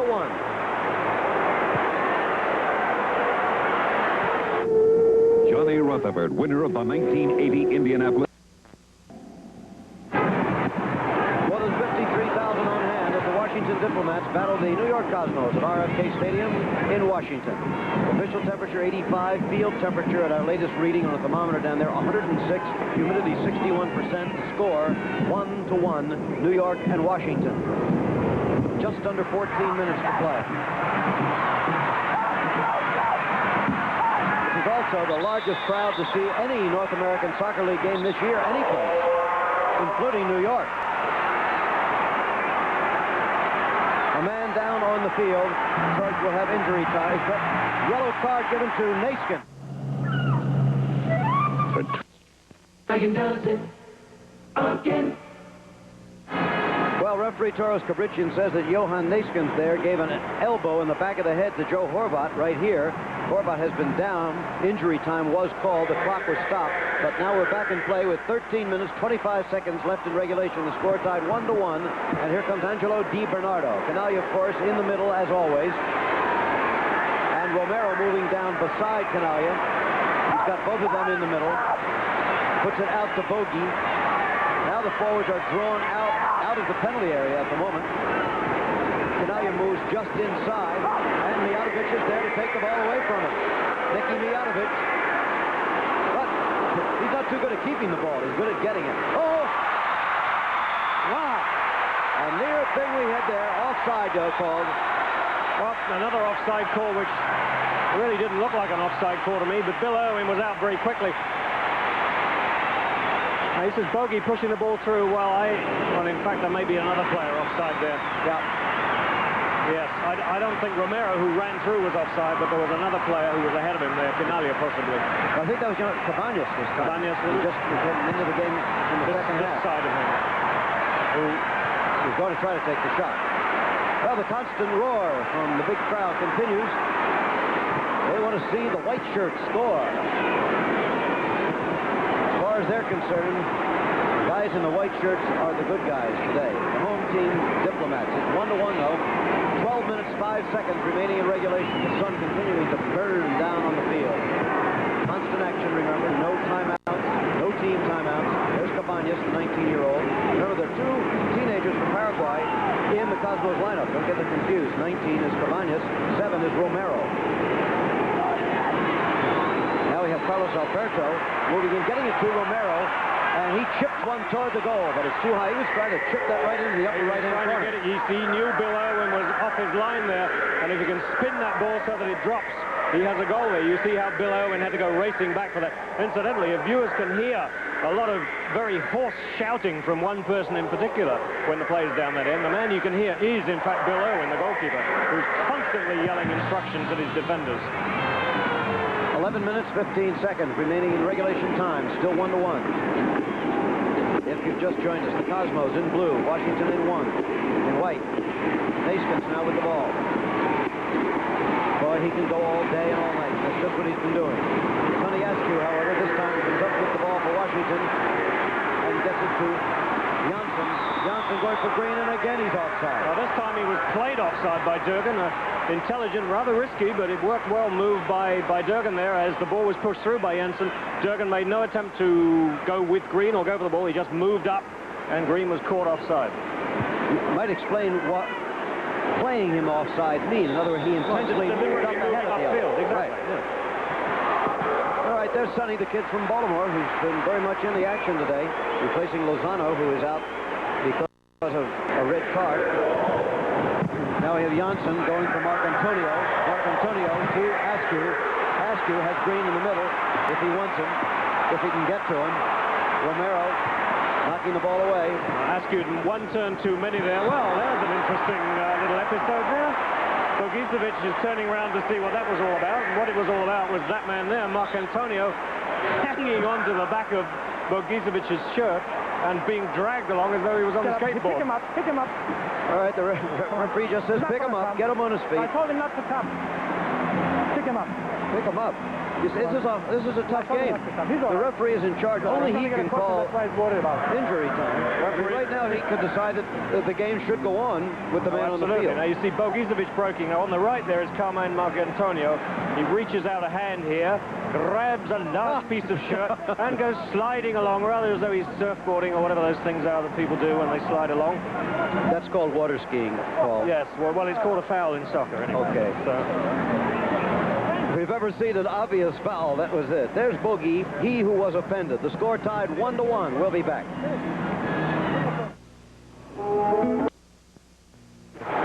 If you play as well as you talk, you can score a couple of goals over there and you win the game. Well, did you hear that? That was the referee talking to Alan Green. He said, Green, you talk too much. If you scored as many goals as you talk, you'd win the game. So, a little battle of words out there. The yellow card could be coming out any time.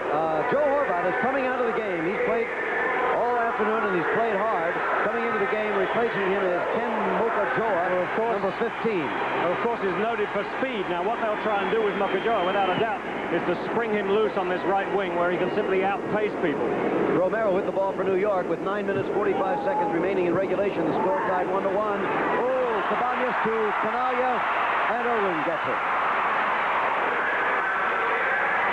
Canalla still down. They've got Yarushi on top of him. Yeah, he's up on his feet now. Long punt downfield. Carlos Alberto knees it away to Romero, but now Washington getting control. Down towards Alan Green. He's offside again. And again, perhaps Durgan drew him offside. That's that little scramble there where you can see Canalla going down, clutching his left shin. Robert Yarushi sort of unceremoniously making sure that the ball didn't spring loose. Well, you heard the lecture given to that man you were just looking at, Alan Green, by the referee, Toros Cabrician. Now Ricky Davis for New York. He hasn't been too much in the action in the second half. There it is to Davis again over the sideline.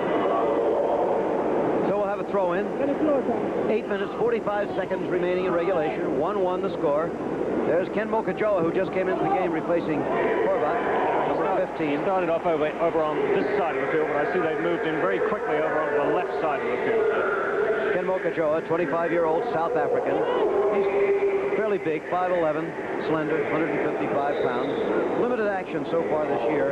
He's only started one game and has been a substitute in 4. And his action, his first bit of action in this game consists of a handball. He was the South African player of the year before he came up here. Here's the ball into the center, headed away by Mijatovic. Here's Alan Green giving it over to Mokajoa. Now we have the two forwards, Mokajoa and Green, coming down. And down the left side comes Daryl, Gary Daryl, who also came in as a substitute. He substituted for Johann Cruyff. Now Mokajoa. Two substitutes very much in the action. Green is in the middle, and Mokajoa sees the ball go just over the end line. And he's still got Naskins with him. Boy, I'll tell you, Naskins has been in the middle of some pretty angry stuff today. Well, when Naskins tackles people, they stay tackled for quite a while. I think Naskins sort of almost glued to him there. There they are. There's Naskins' tackle, and as you can see, he's still got his legs rigged. What am I trying to say? Legs wrapped around Mokajoa. That's good enough. That's How's that? sentence. Good sentence. Not a foul call, however, but a corner kick for Washington. And it's picked up. There's a shot quickly by Draghi. Oh, that was nearly a disastrous mistake by Romero. The corner kick was not a good one. It came straight to Romero, and instead of trapping it, he let it go loose. And it was a first-time volley by Draghi, which Berkemeyer had trouble seeing that. You could see how late he dived for that ball. That was the 14th corner kick for Washington. New York's had only 3. But New York is in control of the ball now. Tied at 1-1 on a second-half goal by Giorgio Chinaglia. They have 6 minutes, 50 seconds remaining in regulation. A long afternoon for these ball players. Under a broiling Washington sun, here's Ricky Davis. Moving it towards the middle, kicked away by Mark Antonio. And a throw in for the Cosmos. Largest North American Soccer League crowd of the year, more than 53,000 in RFK Stadium. There's Janssen getting it to Mokajoa. Down in the middle, he's got Green. Boy, he is fast. He is really fast. Here comes Mokajoa in towards Green. Knocked away. That's on the sideline. That time I think it was Carlos Roberto who got the ball away, but you can see how useful that speed of Mokajoa is going to be if only they can put the ball in front of him with room to run. He's going to outpace everybody. Well, they've got a good 6 minutes to do it. There's the throw-in for Washington by Gary Daryl, the only original diplomat left on the squad. A whistle. I think pushing by Sonny Askew. This is Mokajoa simply outpacing Naskins, taking the ball into the penalty area. Carlos Roberto running back there inside him, and in goes the ball, and you can see it beats the goalkeeper, but the trusty Carlos is there again. Yes, he is. There's Irwin coming out. And grabbing the ball from the on-rushing Cabañas. Here we go. Now Mokajoa again. He's got Gary Daryl down the left side ahead of him. Oh, and that was for Daryl, but Daryl didn't see it. Well, he was offside anyway. Yep. The Cosmos are definitely playing an offside trap here, which means that they're allowing the players to run for the ball, and they're simply moving upfield, so the players find themselves isolated in an offside position. Leaving, of course, the forward all by himself, should the ball get to him when he's not offside. Here comes Green all by himself. He's going to have a shot. And deflected by the goalie, but it goes in anyway. It started to spin over the end line, then took a reverse spin, but wait a minute. They're calling it. I think no goal. The linesman says the goalkeeper was impeded as that ball came across. And I think if we've got a replay, I think we'll see pretty clearly that he was impeded. Oh, now we got a little pushing and shoving. Well, that's amongst the Washington players. Yeah. There's the ball that sprang Alan Green loose. Now here comes Berkemeyer. Alan Green gets there first. He makes his shot. Now then, as that ball is bouncing there, that is evidently where the foul was called. Well, certainly the goalie was not impeded by... No, it wasn't the goalkeeper. It was Durgan who was pushed in an attempt to get to that ball. Yeah, the goalkeeper was not impeded at all. The goalkeeper was clean on that. Well, that's the second goal disallowed today against Washington, and that was a tough one. But it certainly did appear that Durgan might have been taken down. Well, we've still got a bit of a discussion going on with the linesman, of course, who made the call. Yep. Yarushi absolutely furious, beside himself. Woo! Now we got somebody down. It's an official down. Now, how he got on the floor. I hope nobody hit him. Well, I don't know why else he would be on the floor. Oh, wait a minute. It was a fan. We were told that a fan rushed on the field and punched the linesman. That's really bad stuff. It's really bad stuff for Washington because that could cost them the game, even if they win it. That's right. The home team in soccer is responsible for the behavior not only of its team, but of its fans. For security. This is Alan Green on his break again. Here he goes. He gets clear of everybody. Birkenmeyer, the goalkeeper, will come into your picture on the right in a minute. You've got to come out. Alan Green gets it past him. Birkenmeyer stumbling. There's the shot. Birkenmeyer just tips it. Now, two players. Durgan is the defender, running for the ball here as they come in from the left there. And the story is that he was taken out of the play by the attacker there. I can't see who that is. I think it's Mokajoa. I guess they would argue that Mokajoa was going for the ball with his head. Yes. There's Alan Green, who thought he had a goal. Now, it's linesman Gordon Arrowsmith, senior linesman, who was down. There's the linesman, very much on his feet. Oh, he's hit on the head by a rock. A rock or a stone is thrown out of the crowd to hit him right on the head. And believe me, that is very bad news for Washington. It is the very cheapest thing that somebody can do as a spectator at a game, and I must say that the North American Soccer League generally has been remarkably free of that. A lot of this happens in Europe. It's the first time I've ever seen it. But very, very seldom do you get that kind of bad sportsmanship from the people who attend games in this country. It's absolutely true. Well, it is such a shame. There's Arrowsmith with some ice on his head. Let's see what Birkenmeyer thought of this last play. Here he sees Green coming towards him, and he's got to go out to meet him. Here he comes to meet him. Green is going to push the ball past him, and in fact, he's beaten on this play. And as Green shoots, Birkenmeyer just manages to get a little touch of that ball. Now watch this. Watch right here as these two players will come in. Durgan running in here. Durgan running in. Mokajoa running in.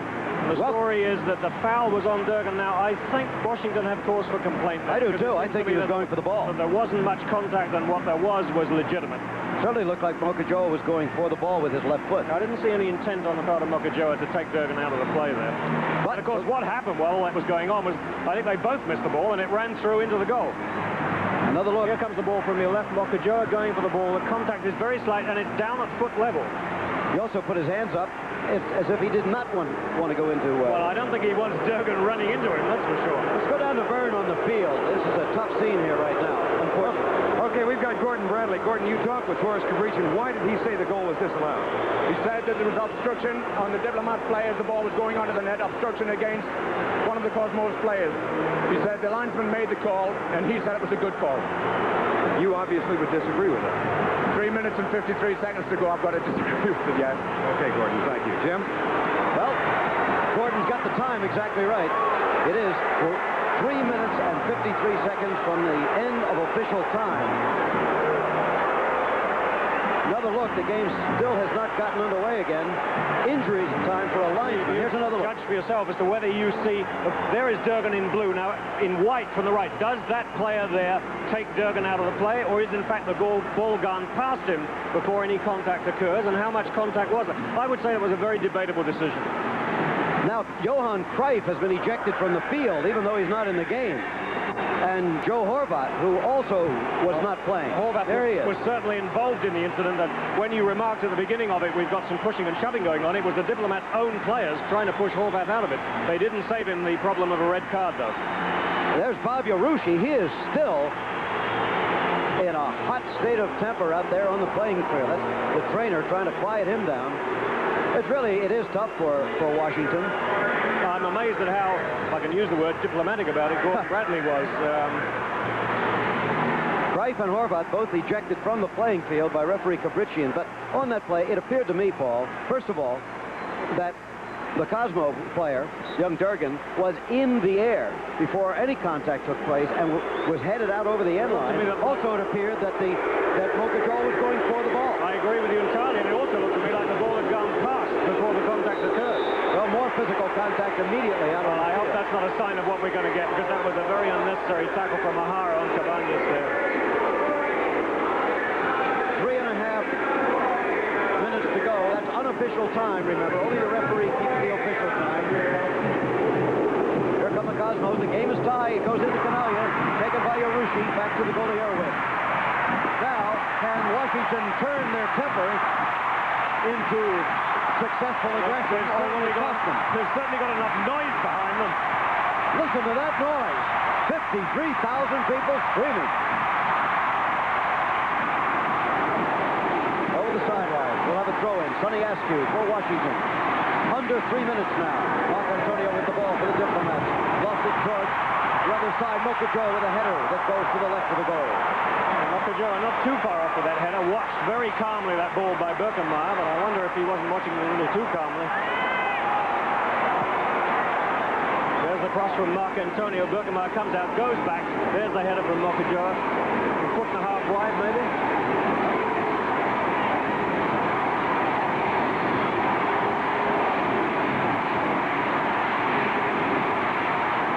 Okay. Carlos Alberto with the ball. Getting it down to DiBernardo. He's the left side forward for New York. He loses the ball to Washington. Sonny Askew now. Who has played all the way, of course. Most of the people here doing it. And they're calling a free kick for Washington. Not they. The referee. He is the only man in charge. The linesmen are simply advisors. But he's been taking their advice today, agreeing with all of their calls.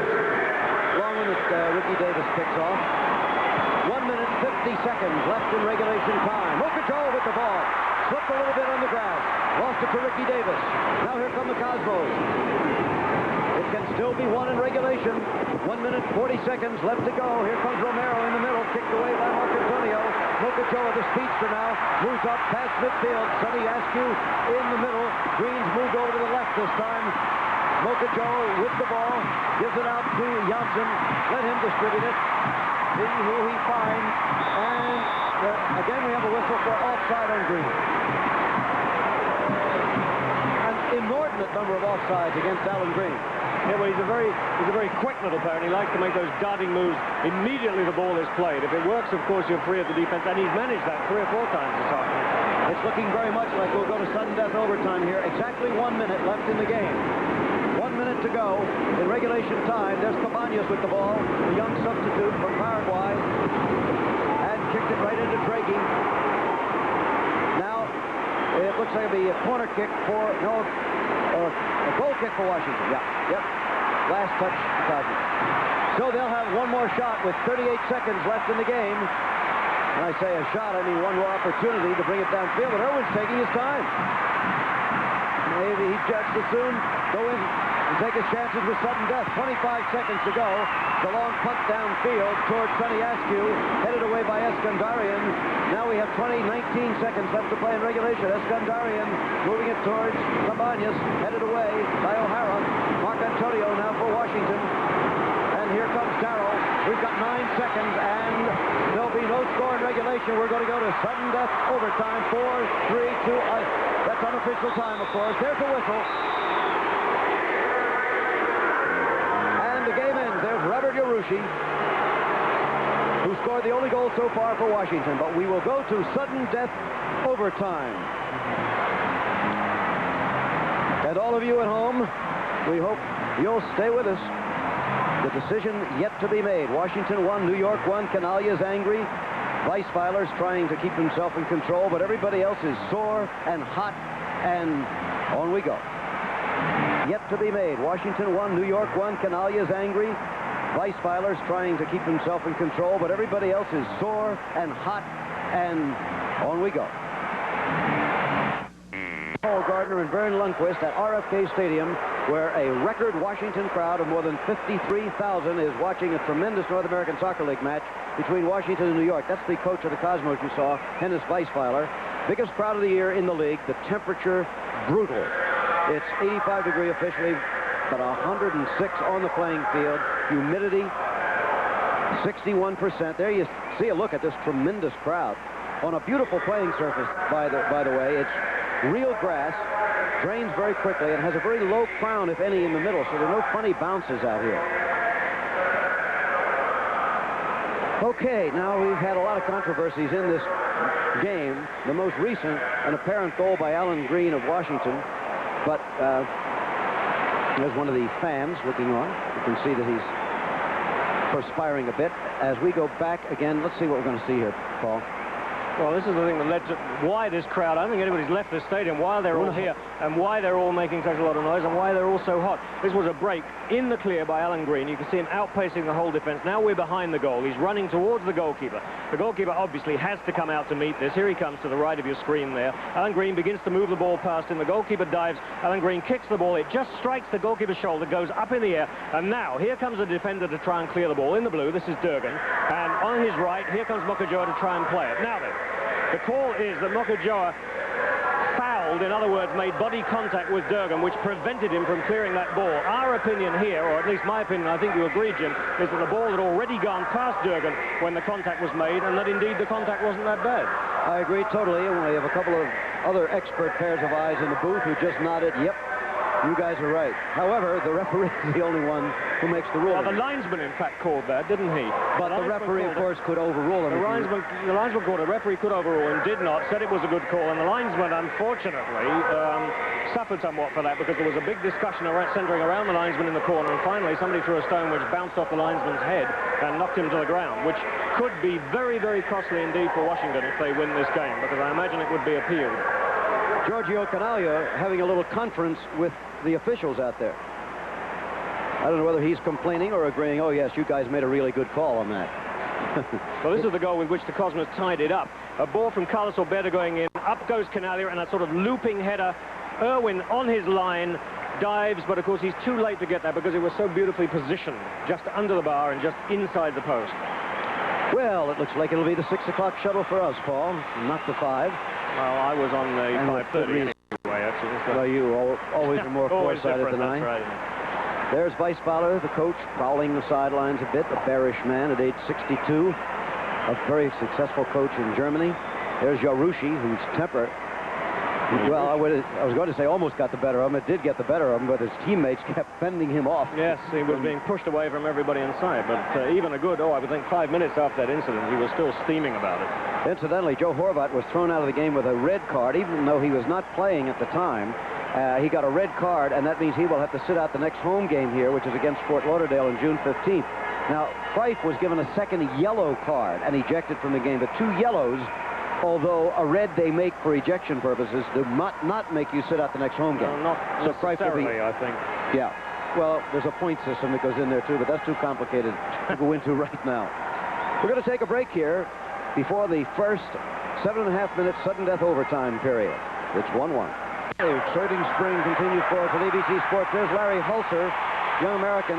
Apparently he's going to come into the game replacing Naskins. Yes, there's Naskins on the bench for the New York Cosmos. He's gone all the way today and has been very much in the game. No question of that. Well, that's the thing that surprises me. I think I said at the beginning of the game there was one man who would last throughout the heat. It was Naskins. And now, of course, he's one of the only 2 substitutes that have been made by the Cosmos. Holzer, I'm very pleased to see playing. He's a young American. He played a lot last year for Los Angeles. He has not played at all so far for New York, so it's a big chance for him. Well, I hope you've been with us all spring, not only on soccer. We've really had some things. The Kentucky Derby, the Preakness, the Indianapolis 500, a soccer game like this, Monday Night Baseball starting tomorrow night, and the U.S. Open coming up at Baldwin. Really some season. Well, 7.5 minutes each way if we go that far. In other words, it's sudden death. First goal, and it's all over. Should we go through the 2 sudden death periods and there's no score, then we go to the shootout. 1-1. So Larry Holzer for Johann Naskins. Holzer came, like DiBernardo, in a trade over the winter from Los Angeles. 2 young Americans coming to New York. Cosmos play a lot of Americans. And Larry Holzer immediately gets the ball. As a matter of fact, number 12.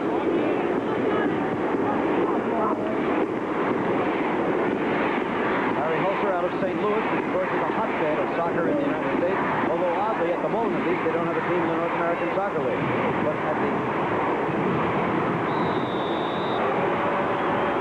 will the strategy of this game change any with the sudden death situation, Paul? Well, the funny thing is that it may become slightly more cautious because, of course, the last thing you want to do in a sudden death situation is to make a mistake. Because if you do make a mistake and it costs you a goal, the game is over. Okay, free kick for the Cosmos in the blue, Diplomats in the white if you've just joined us.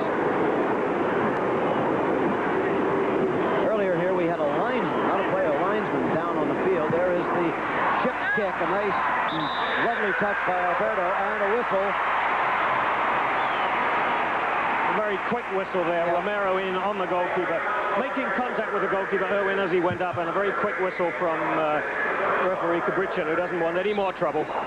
Precise word on here. Let's take another look at this first. This is Bill Irwin getting ready. Here comes the cross. Out goes Bill Irwin. As he goes up, Romero comes in. There's the contact, very slight contact, but immediate whistle from Cabriccian, who doesn't want any more trouble. He's had enough trouble for one afternoon. The complete word on the line linesman incident, by the way, is that the linesman was shoved by a fan who ran out of the stands and then hit by a big piece of ice. That's according to the security force here at RFK Stadium. Here comes Mokajoa, the speed merchant, all by himself. Couldn't quite get to it. A good save by Berkemeyer, but the goalie is down. Berkemeyer made solid contact with Mokajoa's feet. The goalie down on the field, and only now does the whistle go off to stop play. Well, there was an example where Berkemeyer had to come out because Mokajoa's speed is such a threat, and in fact the two of them got to the ball at the same moment, and you'll see that it's Berkemeyer's head, I think, that comes into contact with Mokajoa's feet, or the other way around. Through he goes, chasing that ball. Out comes Berkemeyer to the right, and they both arrive at pretty well exactly the same moment. And while it's probably knee contact, I think Mokajoa's right knee hitting Berkemeyer on the head. Very solid blow. Well, we'll see what it feels like. We'll have some idea what it feels like from the goalkeeper's point of view. He's got to come out. He's running out. He's going to pounce on that ball. There he goes. Mokajoa, of course, keeps going. And we're a little bit hit by the post there, but it looks like Mokajoa's right knee made pretty hard contact with Berkemeyer's face there. Certainly didn't look like an intentional. Oh, nothing intentional about it at all, no. David Bursich is the backup goalie for the Cosmos, an American, once again. Another player from St. Louis, in fact. Right, 21 years old, 23 years old, I should say, 6'2 and a half, 173 pounds. He'll water ski for you. You mentioned water skiing earlier, although you weren't sure what the sport was. Oh, is that what I mentioned? Yes, water skiing. You said that thing where they're towed along behind the boat. Wide World of Sports, remember, immediately following over these ABC stations from Des Moines, Illinois, first USAC dirt car race of the season. They'll be going over 100 miles an hour. Some of the top drivers from last week's Indianapolis 500 will be there. Also, the Chinese acrobats of Taiwan, an event you've enjoyed before, and a review on George Willig's mountain climb of yesterday, on him rappelling down the mountain, which we did not see yesterday. We saw the climb up. We did not see the climb down. You'll see it on Wide World. There's David Bursich. As you said, out of St. Louis. He has not played so far in 1980 except for a half a game in the recent Transatlantic Challenge Cup. He has not played in the North American Soccer League. The first game he ever started last year was against New England. We televised that game. He had a shutout, 1-0 over the T-men. Plays in the U.S. Olympic team. They seem, and I can understand it, they seem very reluctant to take Berkemeyer out. And of course, changing the goalkeeper at a crucial stage of the game like this is a very serious thing indeed. And Berkemeyer, I think, is going to stay in there. But he's holding his left arm. Yeah. Let's take one more look, see if we can see the contact. I doubt it, but here we are. Yeah, we can see, we can't see exactly where it is, but Berkemeyer seems to be holding his right. Okay. Holding his left side. Back underway, Sonny Askew coming in, but it was headed away by Durgan, the big American defender. Over now to Eskandarian, the fullback, overlapping. Getting it to Di Bernardo. Can he get it to Canaglia? Well, he doesn't try. Chubogi, stolen away by O'Hara for Washington. Down to Ken Mokajoa. Again, the man who can beat his man all by himself upon occasion. The man with him is Carlos Roberto. The shot picked up by the goalie. Again, Berkemeyer having to come out doing the right thing there, because if he hadn't got his hand down to trap that ball, that was certainly in. Mokajoa put in the clear where he can use his speed, taking it past Carlos Roberto. There's the shot. And is that Berkemeyer's foot or his hand that saves that ball? At any rate, we have 4 minutes, 35 seconds left in the first sudden death overtime. As there's Berkemeyer trying to rest himself a little. Look out for Canaglia, headed away by Mijatovic. Gotten back by Cabañas. The shot by Cabañas goes wide, a good 5 yards wide. A goal kick for Washington. 4 minutes, 15 seconds. There is, we saw the young Cabañas. What's interesting in the North American Soccer League this year is, particularly in this occasion today, there are many Americans in the play very much, and there are a lot of young players out there, including the Paraguayans. The two Paraguayans must be the youngest players on the field, I would think. Yeah, they are. Americans tend to be about 20, 21, 22. Well, Durgan's 18. He's straight out of high school. Yep. Philadelphia Fury won a game today. They beat the New England T-men. We've just gotten that score by 5-2. Philadelphia over New England. Good races in almost all the divisions. Philadelphia needs a lot of wins right now. There's the free kick towards the goal. Headed away, but Washington's got it. Mokajoa with a weak shot that's way wide. 3 minutes, 25 seconds left in the first sudden death overtime. Durgan, in fact, is not only the youngest player in the game, he's younger than the young South American. Yeah, he was. And is, in fact, the youngest starter in the North American Soccer League right now. Okay, here come the Cosmos. 3 minutes, 10 seconds left in the first sudden death. And there's young Holzer. Larry Holzer, who is 23 years old. And a free kick for home for the Cosmos. And quickly they put it into play. Romero getting it back to Bogicevic. Bogi there with the ball at midfield. Chips it over on the right side to Romero. Now Carlos Alberto. There are 4 men hanging around the penalty area. But Sonny Askew steals it away, and the home crowd likes that as he gets it to Alan Green. Green coming down now. It's been mostly Mokajoa in the overtime, but now Green still with the ball. He's got Yarushi moving in, and Birkenmeyer picks it up. Yarushi scored the only goal for Washington so far in a penalty kick in the first half. Only goal for New York by Giorgio Chinaglia, the 500th of his total career. Chinaglia way out here near the center line. Place he seldom visits. Now down to DiBernardo, and he's onside. It's okay if he can get a shot over towards Cabañas, but way over his head. Mokajoa kicks it back, and boy, Ricky Davis took that, almost looked like he got taken in the face. Yeah, well, he could have met it full force, but he tried to take something off it so that it would land near his forwards, and it really rocked his head back as he took it. Okay, Romero now in the middle, and across to Cabañas, his fellow countryman, back towards Chinaglia, but Mijatovic was there once again. Goal kick for Washington, and again maybe a little more, a very silly move by O'Hara there, who actually, as I saw it, actually struck Cabañas on the back of the head. Cabañas was obstructing him, keeping him away from the ball. Not a goal kick, but you see Cabañas gets in front there of O'Hara, keeps him away from the ball, keeps him away, lets it run out because he, well, there's a definite attempt to strike there, even though an actual contact was made. So as I say, a foul was called rather than a goal kick. 1 minute, as you see. Just over 1 minute remaining in the first sudden death overtime. Each one 7.5 minutes long. Another one yet to come with the no score. Yarushi again, the overlapping fullback with a wide and high shot. No chance.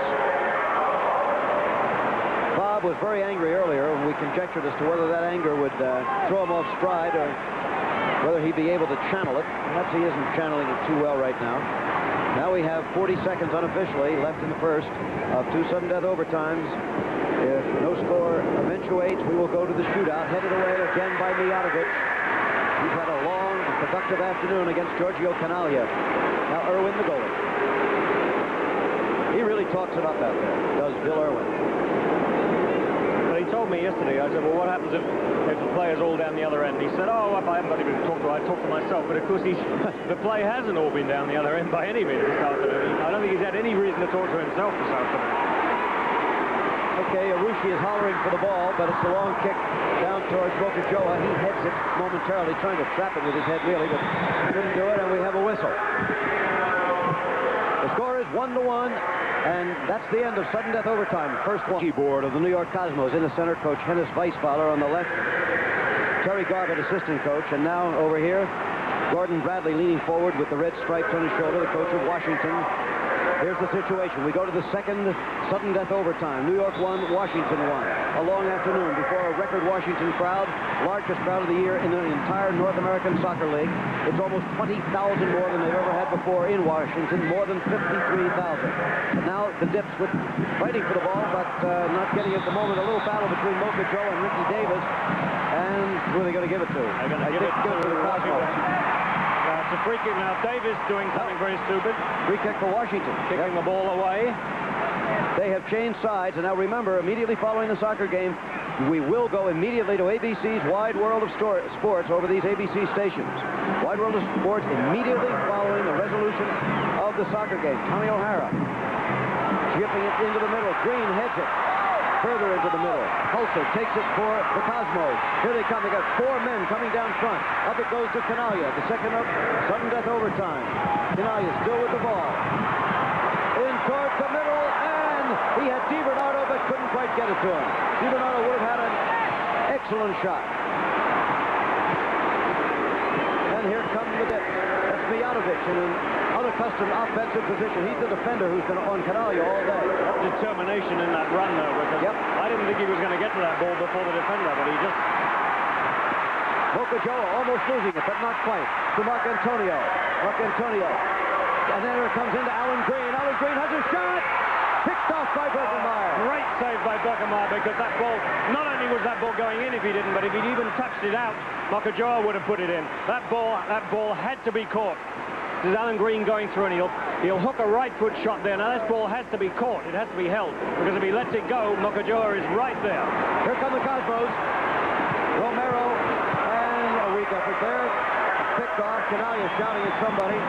1-1, 5 minutes, 30 seconds, 5:30 left in the second sudden death overtime. If this doesn't do it, we go to the shootout. Somebody will win the game.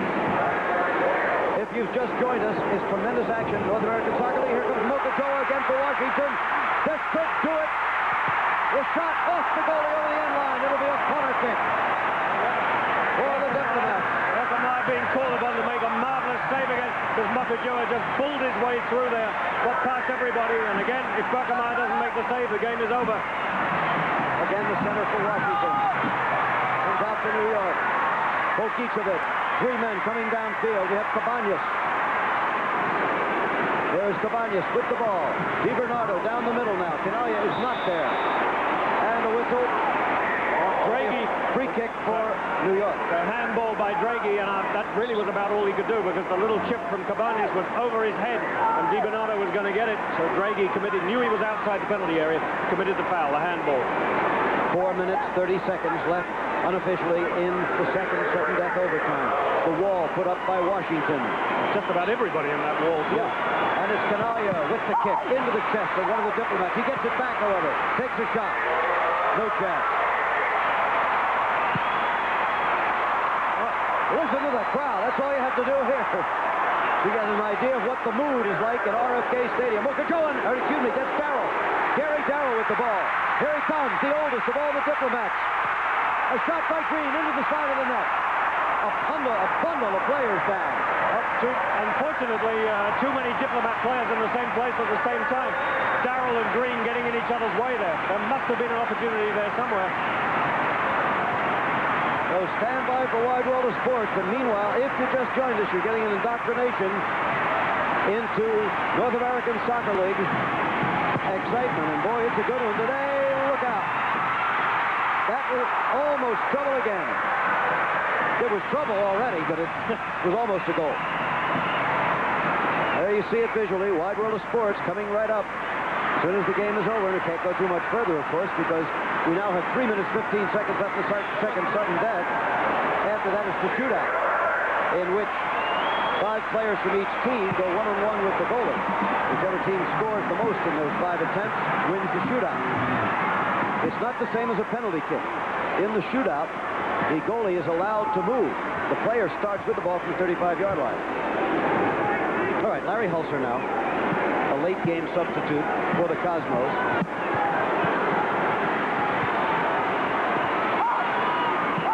Cosmos on the attack. Romero to Holzer. Cross field, headed back by Yarushi to his goalie. Good play by Yarushi. And Yarushi, having made that play, is now way upfield. Oh, unfortunately, the ball's been given away again. Here come the Cosmos again. Yes, here they come. Angelo DiBernardo. And they've still got it. Here's Canalia. He's the big danger. DiBernardo's in the middle. Cabañas over on this side. O'Hara taking it away. Off Askew, his own man, so Cosmos get it back. In again to Cabañas. Cabañas has a good shot with either foot, but he loses it. Romero. And the shot by DiBernardo is wide. Bobby Stokes, by the way, is into the game for the Washington Diplomats. He is a forward. And a good shot. He's number 25. DiBernardo limping a bit. I think he's being escorted to the sideline, in fact. Now, whether that means he's going off or not. Of course, at this stage of the game, the coach starts to think about substitutions of putting players in who are good in the shootout, because it looks as though that's the way this game is going to go. Yes, it's Mark Liverich, number 14, coming into the game, 26-year-old forward, born in Yugoslavia, but now a United States citizen. Very happy Mark Liverich. He has not been too happy so far this season, because DiBernardo has stolen his place. DiBernardo on the bench now, and his long day is done. But not so for the men on the field. On it goes with 1 minute and 50 seconds remaining in the second sudden death overtime. The score tied at 1-1. Getting closer and closer to the shootout. But here's Cabañas with Cosmos on the attack. Canalia, always dangerous. But guarded beautifully today by Nicky Mijatovic, the big, burly fullback for Washington. Now Bocajoa going for the ball. A whistle. It'll be Cosmos. Free kick. The Cosmos have been in 2 shootouts so far this year. They've won them both. Should we get to that? Washington's been in 2 shootouts and they lost them both. In fact, it seems to me, I think last year's game was decided on a shootout between these 2 teams. Yes, in fact, the Cosmos won both games in shootouts last year. So they really go at it when they get together. Ask our statistical person here. Wasn't last year's game between these 2 teams decided on a shootout? Yes, both games last year. Yeah. Statistical person named Peter Rucco. Yeah, sorry, Peter. That's all right. 45 seconds left. It's looking more and more like the shootout.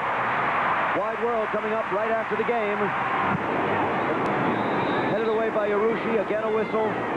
Of course, if it is a shootout, then Hubert Birkenmeyer, who's really saved the Cosmos, I think 3 times by my counting in this overtime period, is going to be called upon to save them all over again.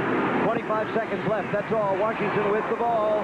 Mark Antonio to Bocajoa. Look out! Off the goalkeeper. The Cosmos with the ball. 15 seconds. They could get another shot. There's Larry Holzer at midfield. He's got Canalia hollering for the ball. Knocked away by Mijatovic yet again.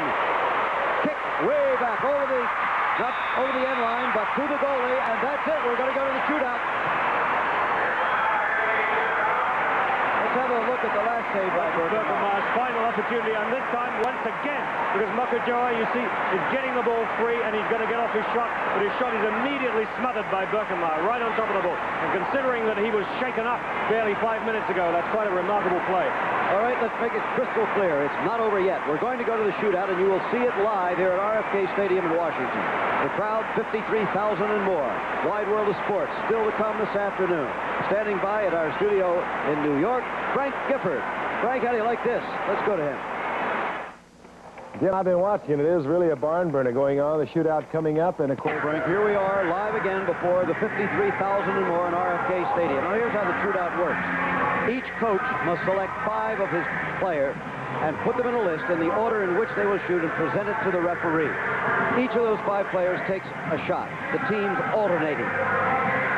If at the end of 5, one team has scored on more of those attempts than the other, it's all over. If they haven't, then you go to 1 player apiece for each team. It'll look very much on the scoreboard like extra innings in baseball. And as soon as one team goes ahead, then the shootout will be over. At the moment, a brief intermission before the shootout begins. It's been an afternoon of great joy for Washington management, seeing the crowd here, but of great frustration for the Washington team, which has played awfully well and has had at least 2 goals taken away from them that could have gone the other way. One certainly looked like it should have gone the other way. Yeah, I must say, Jim, I'm a little disappointed in a way that the game wasn't resolved in regulation time or overtime, because I think certainly Washington had the chances to put it away, and they must feel awfully upset that they weren't able to do it. Now we go to the shootout, and frankly, at this point, you can forget about what's happened before. This is anybody's game now. This is a momentary thing.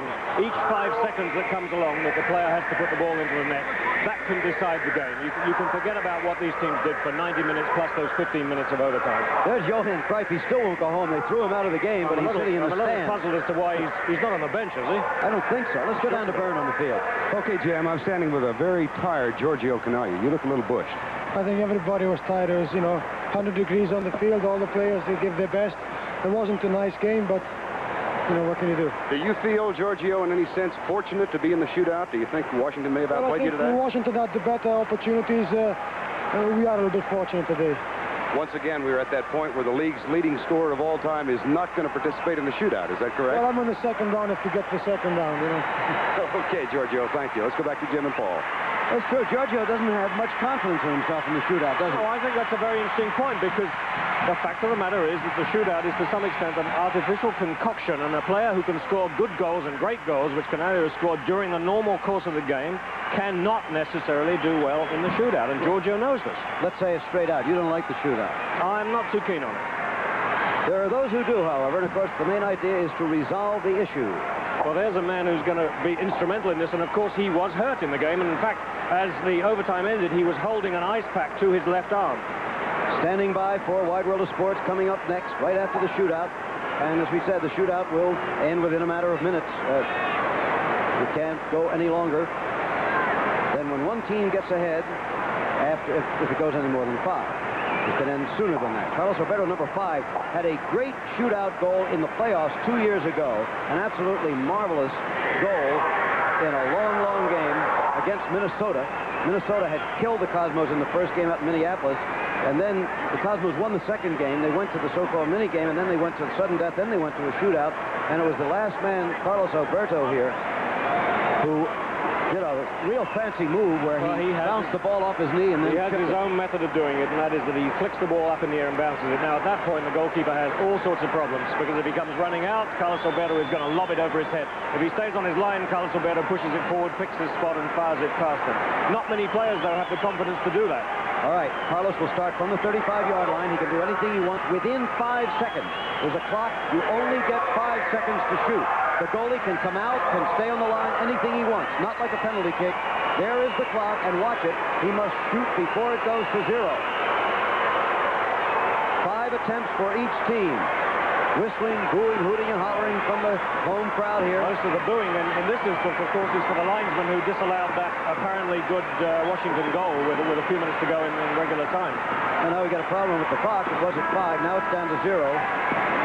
Now it's back to 5. Shall we give it a shot, Carlos? I think you'll see Carlos do the same thing that we've just been describing. I think he will flick the ball up in the air, and this will give Bill Irwin then has to decide whether to come out or stay put. Okay. Well, he's on the ground so far. Still on the ground. The shot. He missed it. He missed it. A good opportunity, and he missed it on the right. Maybe he should have done what I thought, because I've never seen him miss doing the other one. Nope. There it is. There's your scoreboard. Zip for New York. Washington with their first attempt, and it'll be fullback Tommy O'Hara taking that. And statistically, I think, Jim, the number of these shots that are scored upon is something like 1 in 3. So don't expect to see every shot go in by any means. Washington has not won a shootout so far this year. They sure like to win this one. Here comes Tommy O'Hara. Birkenmeyer's out. And the goalie saved it. Beautiful save. A bold save. Clock goes back to 5. The score 0-0 in the shootout. 1-1 in the game. Looking a little bit stiff there, but again, a save by the goalkeeper, yes, but misplayed by O'Hara, really. He simply ran the ball too far, almost into the goalkeeper's arms. Is that clock upside down? Yeah, let's take a look. Okay, now here we have Romero. Julio Cesar Romero. You like Little Caesar for a nickname? I prefer Julio Cesar. Whatever you want. There's some complaint from Bill Irwin about what's going on behind the goal down there. He doesn't... yeah, he's having some words with the official. He's trying to get the official to move people from behind the goal, I think. Well, there is a chalk line behind which photographers and other extraneous people must stay. And in front of which everybody is at the moment. Yeah. Well, there's some feet over it. All right, here comes Romero. Romero trying Carlos Roberto's trick. The teenager from Paraguay. And he missed. He missed on the left side. Well, I think he was too late anyway. The problem was that he was trying to bounce the ball, and you'll notice that, in fact, it didn't bounce. It stayed down. Vern, do you have any idea if you can hear me what Irwin is shouting about? Jim, I'm on the Cosmos bench. I'm going to go down to the end zone. We do have a microphone down there. I'll see if I can find out. Okay. The complaint we understand is that the Cosmos goalkeeper coach, Miguel de Lima, is behind the goal. Here comes Sonny Askew for Washington. And he missed. Very unusual to see this many misses in a row. Birkenmeyer's strategy so far is just to come out and fight him for the ball. Exactly. It's just coming out and pressuring them to the point where they feel they must shoot. And in fact, at that point, of course, he's right on top of them, and they're shooting straight at him. Now we have a defender coming out to take this shot, Eskandarian. Andranik Eskandarian. Nothing for either team. So, yeah, the clock's upside down. Sorry about that. And another save by Irwin. Well, another case where the shot is made straight. I mean, I find it difficult to classify that as a save because the shot is made straight at the goalkeeper. Yeah. And he's sliding. The ball hits his foot. I don't want to point any fingers, but that's not our clock you're looking at. That's upside down. There's another look. Well, we see Irwin. This is sort of Irwin's view as he comes out, and there's the shot straight at him. And now listen to the crowd as Mark Antonio prepares to take the shot. No score for either team so far.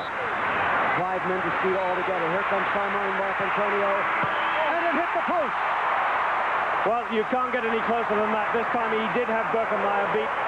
He hit the post, and it's sometimes shots that hit the post go in. This one came straight out again. So we're still without a score in the shootout. And here comes Mark Liberich, number 14. All right, Vern, what? Jim, Miguel de Lima, you had the correct information. They just kicked him out from behind the goal. He was coaching Birkenmeyer, and Bill Irwin was justifiably upset. Okay, again, the clock will be upside down, but you get the general idea. This is the 4th round of 5 rounds. Here comes Mark Liberich, and he misses on the right. Well, I'll tell you, the excitement here and the roaring of this crowd is such, I think it really, perhaps, has gotten to the players. It may have done. Of course, tiredness, too, has a lot to do with this. Limbs are very heavy, and I think this is a rather slow-playing surface. Now listen to the roar, because the man of the day, as far as the Washington fans are concerned, is about to take his shot, Alan Green. And Alan Green, frustrated time and again, had a goal taken away from him, had Jeff Durgan all over his back, and now he can put his team ahead in the shootout. And he is the sort of player who is quick enough, I think, to get close enough to the goalkeeper, but still keep the ball away from him and take his shot. If Washington is to win the day, he will be an appropriate man to do it. Here comes Alan Green.